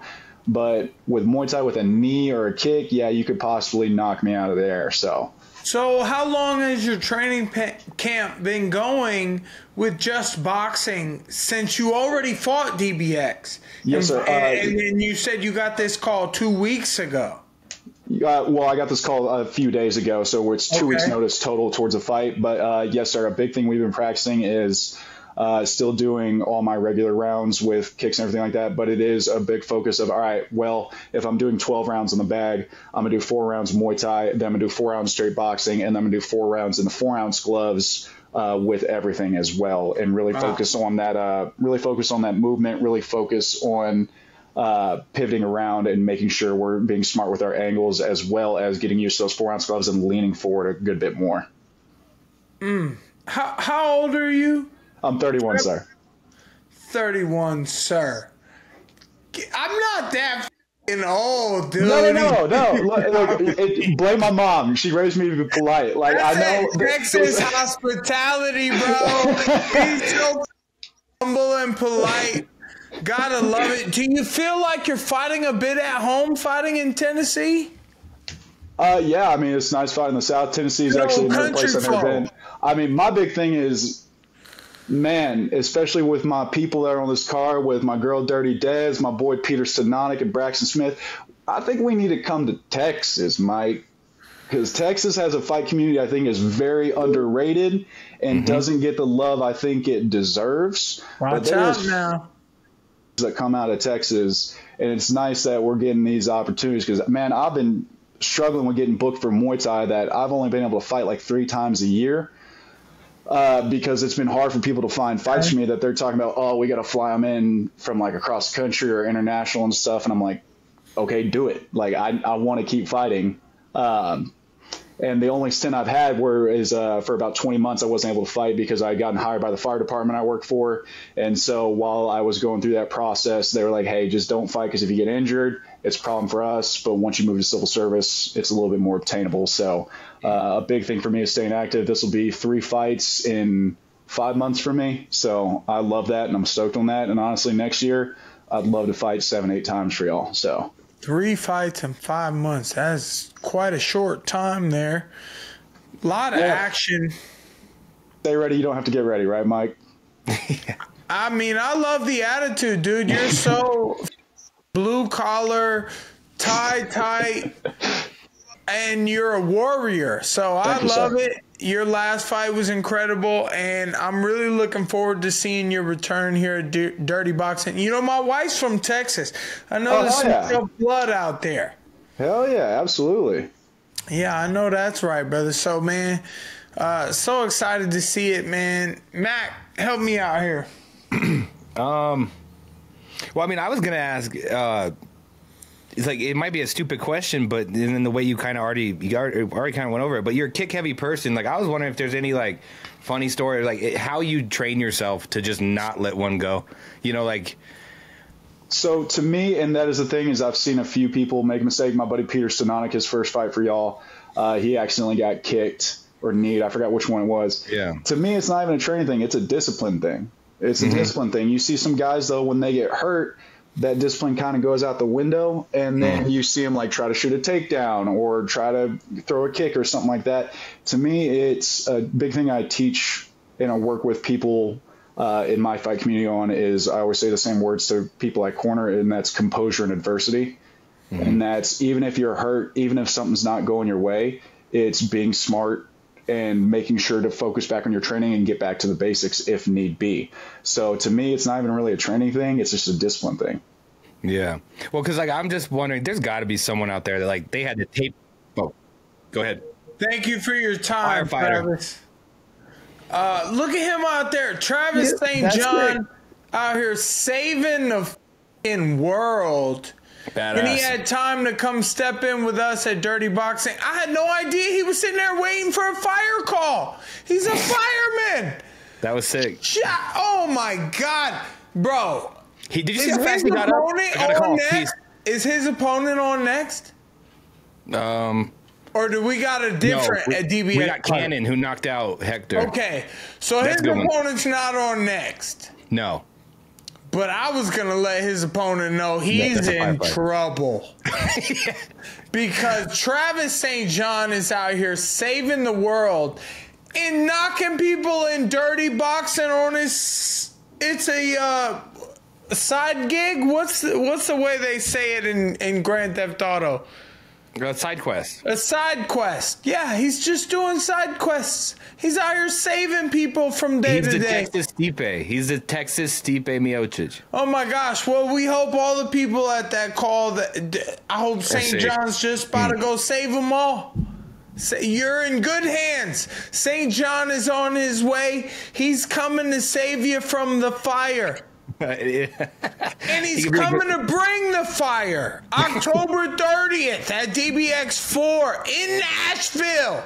It's gonna be crazy. All right, I gotta go. I gotta book my ticket, man. But they're trying to have me film a movie. Is any details you can give us on that?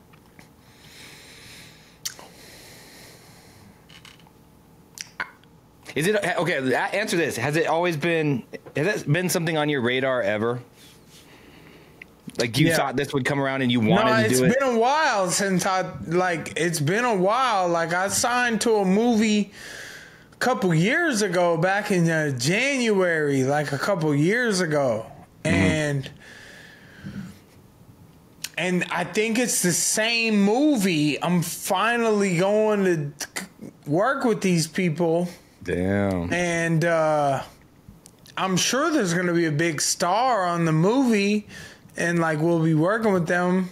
I was watching something last night. What was I watching? I was watching, I've never seen the A-Team with Rampage. And I haven't either. On the Jackson podcast, when Rampage was talking about my bare knuckle fight, he goes, shout out to Jeremy Stevens. That's my guy. I knew Jeremy was his guy. I knew he had been on Jackson podcast and was like friends with Rampage because they're the same age. They both a couple old. and he goes, and Mike Perry. And he rolled his eyes like that. And I'm like, I thought we was cool, bro. Rampage, that guy, he the best streamer. Definitely 40 plus years old. He's the best and only 40 plus streamer. That's a lock for sure. And so now he got to worry about me because I'm gonna be streaming at 40. And he rolled his eyes at me. He was mad that I won the fight. Kind of just like how the Juggernaut was like, damn, I got lips for a face because I could just take a pounding. Like, y'all downplaying my that just keeps on working again and again. You think I'm not moving, you think I'm not doing this, and I'm smashing you, bro. And bare knuckle, like when I hit people bare knuckle, I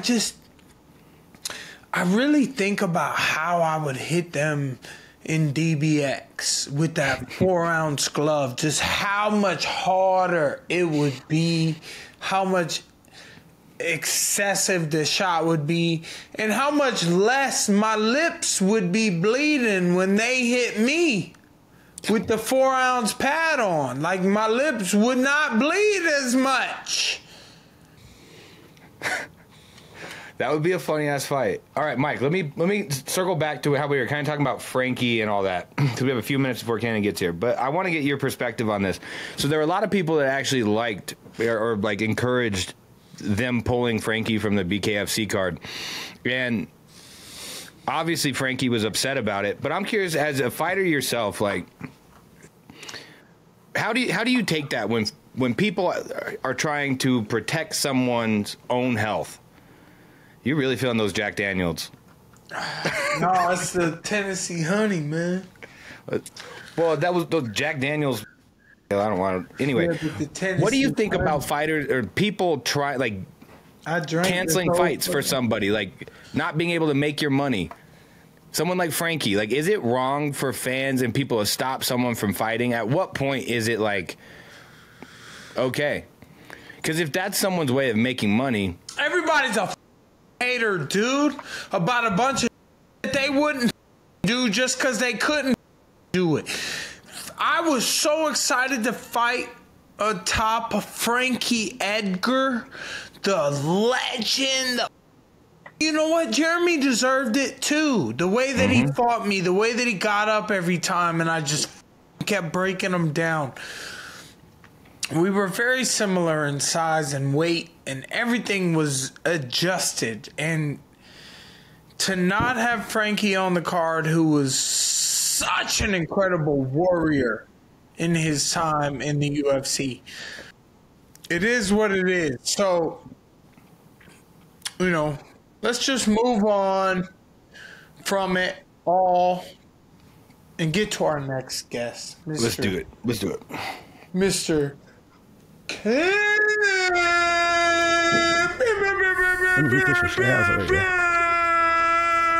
What up, James Cannon? How you doing, brother? Stoked right now, dude. I'm good. I'm happy to be back. I'm happy to do it again, brother. So good to have you back, man, especially after such an incredible performance at your DBX debut, coming back to Tennessee, Nashville, DBX 4. What are you looking forward to? How are you looking at your opponent as what's next, considering your first one was such a big gap? Yeah. Yeah, I mean, I'm feeling good, actually. I feel, like, extremely confident after setting I just want to keep the tone that I set in that first fight, bro. I'm coming straight bell to bell, straight action. I'm looking to hurt this kid because I know he's young. He's going to be aggressive. He's going to have a lot of energy, so I'm going to try to hurt him quick. Maybe put that doubt in his mind real quick like those young guys got. You know what I mean? Maybe show a little bit more technique, some different skills that you guys haven't seen. My coach really wants me to throw some elbows, so I'm going to keep it flashy, though. I'm going to make it fun for everybody.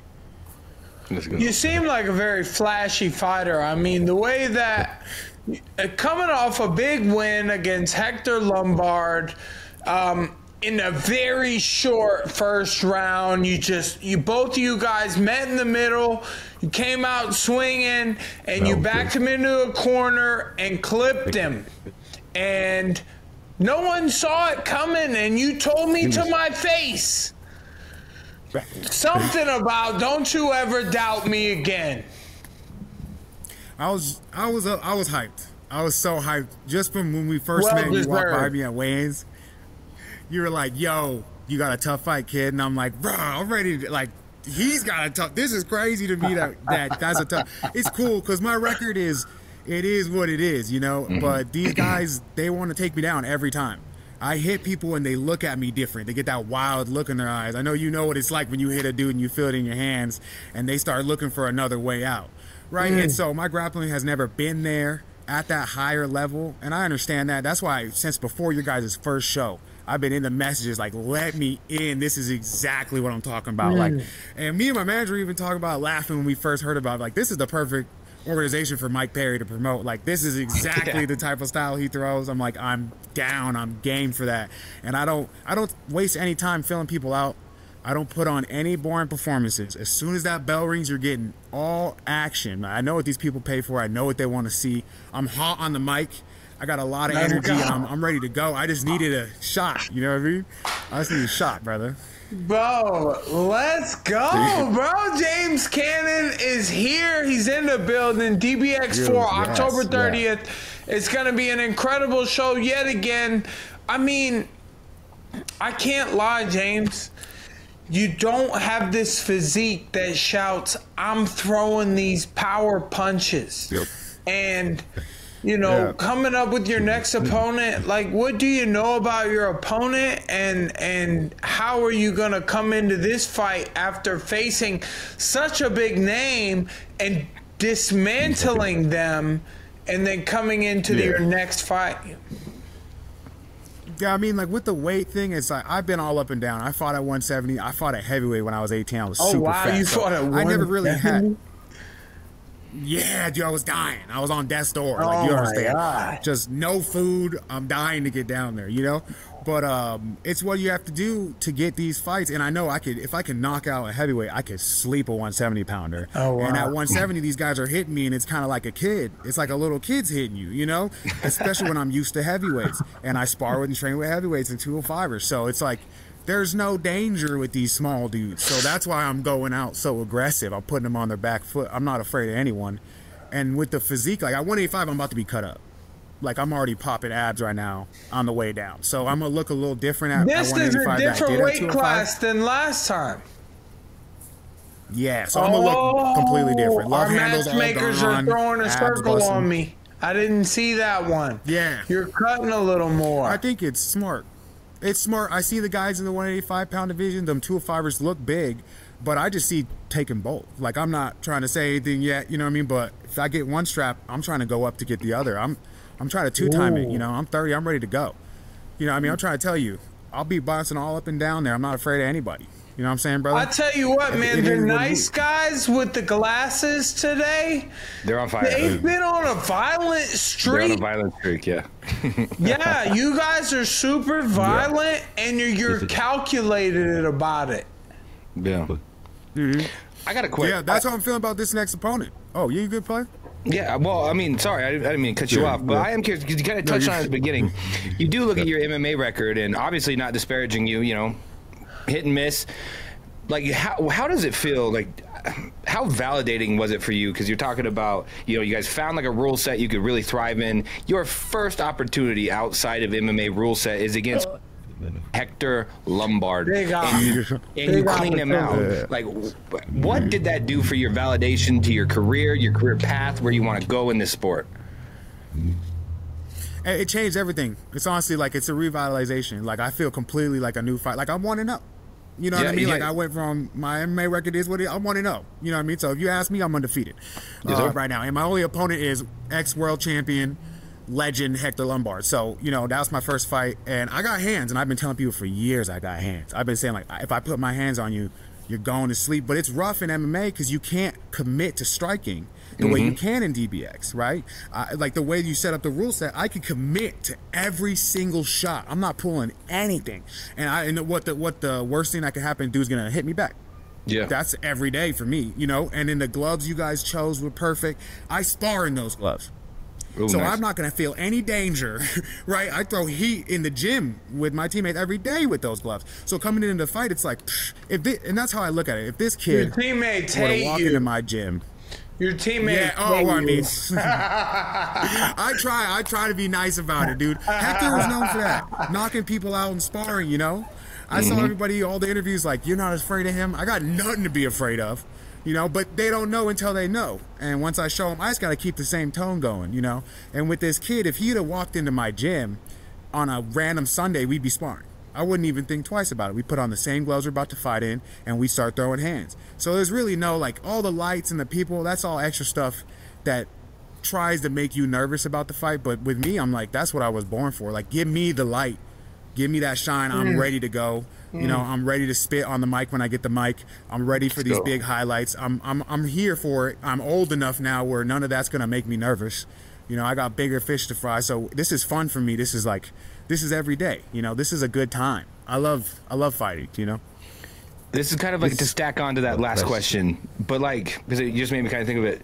Since you did start, you're 1-0, new birth, new James Cannon in his own, you know, in the rule set you like. Like, what's the pressure like? Do you feel more pressure now that you went out there and you knocked out Hector Lombard like that? Or it's just like you're saying, another day in the office? Yeah, I mean, the pressure was on with Hector. You know, you go out there, you lose a 47-year-old, we can kind of wrap it up. You know what I mean? Like, I was telling myself before, I have to beat this guy. I have to be able to fight with this caliber dudes, or what are we working for? And so once I put him down that quickly and everything went so well, it went perfect. Like, I couldn't have wrote it better than it went. Yeah. Now I'm like, just keep the same tone. Just be you, you know? Like, and the guy, I mean, this kid is in danger. Okay? I can tell you right now, he wants to grapple. He's a grappler. I've been looking him up. His camp's grapplers. He is in danger in this one. Like you, I mean, kind of the same way everybody thought I was in danger with Hector. You kind of just flipped the script. Now I'm the guy, right? So, I mean, we changed it up now. He's got pressure. This kid's like, what's happening? You know what I mean? This is the biggest stage of my life. I mean, I've been here, done that. I'm going to sleep him and take control of that ring, you know? I mean, I have no part of me wants to slow down. So if you got another fight in December, we got another fight in December. You got another one in January, we got another fight in January. Zero parts of me wants to stop, you know? If you guys are trying to take it month to month, hello, I got 20 fights and I'm fighting. And people ask me how you stay active. I live this. Like, I don't just train sometimes. I live it. So, I mean, I've fought 3 times this year. Throw another one on, you know? I'm into it. James Cannon up for the... He's reaching for that DBX World title. Mm-hmm. At I mean, I see some guys in the middleweight. 205? No, this time you're fighting 185. So they're mixing you up. Mm-hmm. Trying to find your best place. Sleeping and bite. Sleeping. And you don't care. I mean, James Cannon doesn't care. He said, I'll beat you at 185. I'll beat you at 205. What are you going to do about that?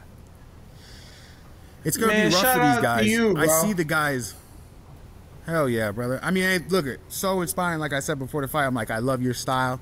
I love the way you fight. You're definitely an inspiration for like a lot of young fighters doing it. You know what I mean? I love to see another man getting money, doing a thing. You know, so I just thank you so much for the opportunity. You know what I mean? I couldn't be more grateful for this opportunity, and I'm ready to go. And I won't waste your time. I'll make weight every time. I won't waste your time in the cage. I'm going to put on a show every single time. Like, I got you. You're not worried about the 185 weight? You're not worried about it? No, I mean... The last couple pounds are always such a... The last couple pounds are always such... It becomes like... that's kind of what I focus on sometimes more than the actual fight. Like, I know I'm going to perform. And the fight is time to have fun. It's time to have fun in the fight after that weight cut. I'm excited to see some muscle definition out of you this time. Considering the Lombard fight, you look like a string bean. Dude. I'm real tall. You're such a dangerous guy. I'm so sorry. I know they're saying everyone was counting you out. Dude, when I was watching, when I was breaking down the fight, I had a bet on you, dude, because I was like, if he can use his range, like, I could see him absolutely clipping Hector. We've seen Hector go out before. Do you have a reach advantage over this next guy? Even guys that are as tall as me, he's around my height. With them all the time. You know, everybody kind of lies on paper. Yeah. So, but my length is, I have longer arms than a person my height would. Oh, yes. Like, I got my reach is there. Yeah. Mm-hmm. But it's like not, I can do different skills against someone my own height. Like against Hector, you got to watch out for overhands. You can't get too close and comfortable. Against a guy my own height, now we're bringing elbows into the exchange, you know? Now we're getting in the pocket. I'm sticking in here. I'm not really worried about hooks, you know what I mean? I'm dodging straight punches and coming in. Yeah, I got some stuff planned, and it should be extremely exciting. If he fights anywhere like his tape, right, my team, at Torotech MMA in Tucson, my team, we break down people. Like, it's not like we don't, who are you fighting, whatever. No, we're every single tape that you have out there, we are going to study you. And you make one wrong move.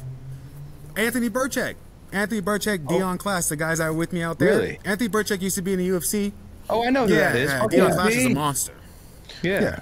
AZ's got some hitters. I got monsters. Shit. Hey, look, if you ended up DBX, I know you guys are moving around. DBX AZ, we have heat. Like, there's some dudes that are just throwing slaying heat out. Come to Texas, and now you're like, come to AZ. Shout out to y'all, man, because coming 3 fights in Florida, in Miami, in the Mecca of Florida, and then we're going to Nashville, the Mecca of Central U.S., to be honest. It's going to be an incredible show. It's going to be so many brutal knockouts. Some of these poor bastards are going to sleep. And now we got Texas and AZ, as the next possible options. DBX all over the world, man. Saudi Arabia, hit us up. We want violence.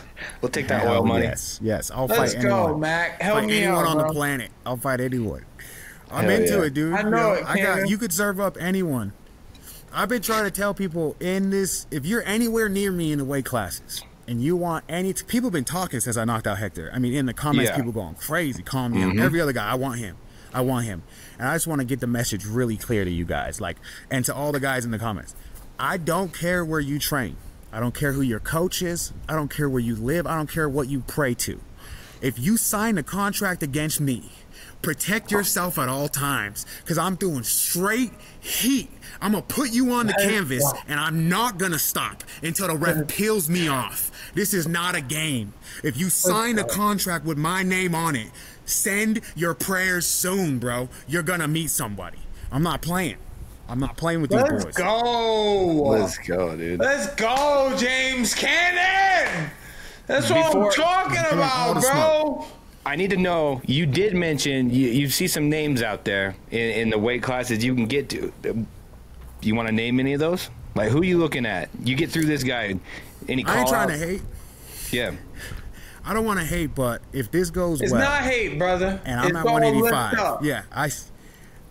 I see everybody out there, but there's some big fish in DBX. There's Bryan Battle's a big Battle, boy. we just had him on here. That's who I was he's got thinking. Some heat on his name.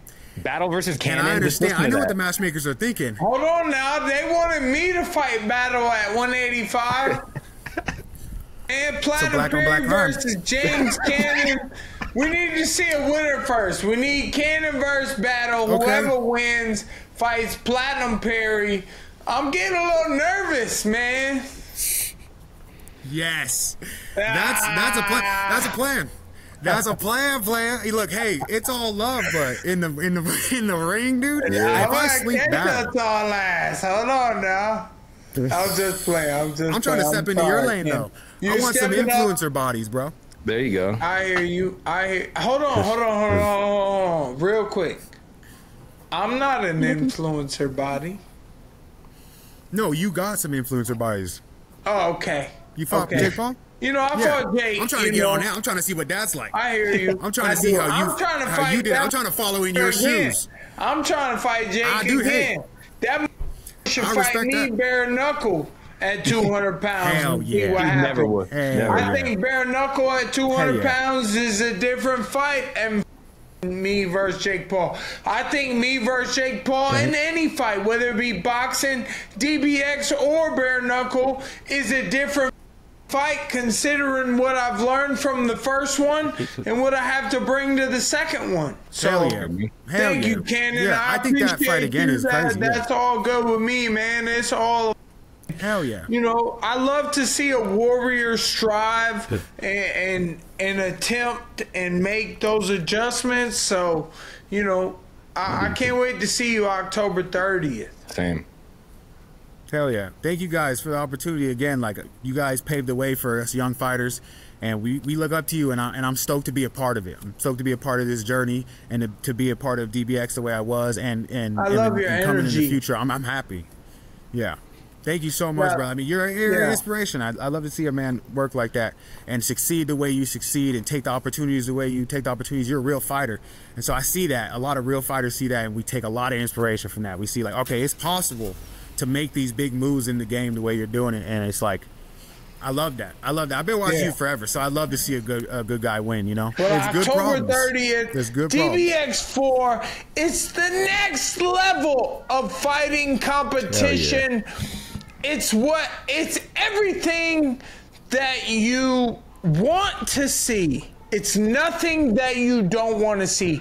Dirty Boxing Championships is all action, very fast paced, all up in front of your face, all punching, elbows.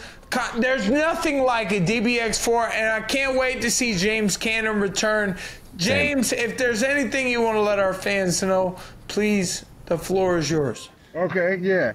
No, yeah, don't go to the bathroom. No bathroom breaks when I'm in the cage. As soon as you see my name get announced, start to finish, it's going to be a quick night. It's going to be a highlight reel. Get your screen record ready. Everybody's going to want to see it. We're going viral again, dude. Another knockout, and we're keeping the tone the same. All action, all the time when I'm in the cage. Love James that. Cannon has been reborn in DBX. I love it, dude. Let's go. Absolutely love that out of you, James Cannon. Congratulations on your opportunity. I hope you do your best with it again. Shout out to DBX, man. We're going to the moon, especially with big action packers like yourself. Hell yeah. Yes, Thank sir. you, brother. I'm honored to be a part of it. Hell yeah. I'm ready to go. Anytime you need a fight. Thank you. Great to have you. Thanks for coming on the show today. Hell yeah. Thank you, guys. Thank you for the opportunity again. That was awesome. Boom! Just like that, DBX4. Tons of competition on the pod today here at Dirty Boxing at Overdogs Podcast. Incredible stuff out of our competitors. They are ready to put on a hellacious show, dude. If you're watching DBX4, make sure you tune in. If you're in the central U.S., if you got nothing to do and you're in New York or Florida or Cali, want to buy a ticket, come to Nashville. Go to Dirty Boxing, buy a ticket to Dirty Boxing 4 in Nashville and enjoy the most exciting, invigorating, incredible combat sport that there is.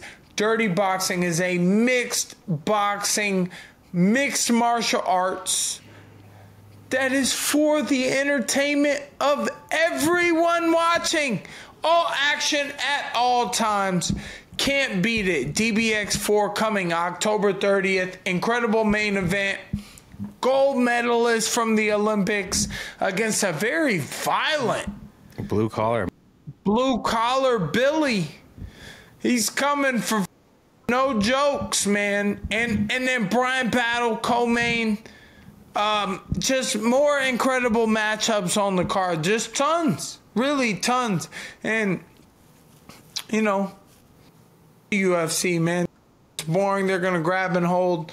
Dirty Boxing, we're throwing blood and leather, brother. I'm telling you. The king of violence. It's like bare knuckle, but maybe a little more technique because of the gloves. So and it's because, dude, too many people get hit a couple times in BKFC and it goes down. Yeah, there's only a few people get built hit for that. in BKFC, they get touched and they're like, yeah, I'm done. I'm spitting. Meanwhile, I'm spitting out blood. That's why Mike Perry's the most relevant name in bare knuckle or in combat sports, because I get violent, I bleed, and I don't quit. Nope. I don't quit. That's why. So at Dirty Boxing, you're going to get all that action. No quitting. These fighters know what they want to see and what they want to show at DBX. With Platinum Mike Perry and Jon Jones being the bosses. We're the toughest and roughest in the combat sports industry, and everyone who fights for us wants to give the fans a show that they've been waiting for. So don't miss it. DBX4, October 30th. We've had all the not all of them. We've had many of the DBX fighters who will be fighting October 30th here today as guests on Overdogs Podcast. So excited about all of it. And thank you. Thank you for watching, man. Thank you for enjoying. I mean, we're giving you the best entertainment in the business. So you're welcome. And here's a preemptive early thank you for tuning in next weekend to DBX4. If you can be there or not, tune in, watch. We went 6 for 6 on everyone on the show today. Everyone's pumped to go out there. They didn't talk about edging out a victory. It's going out there and putting on violence. So, looking forward to it, Mike. Cheers, everybody. Thanks for watching Overdogs Podcast. Yeah.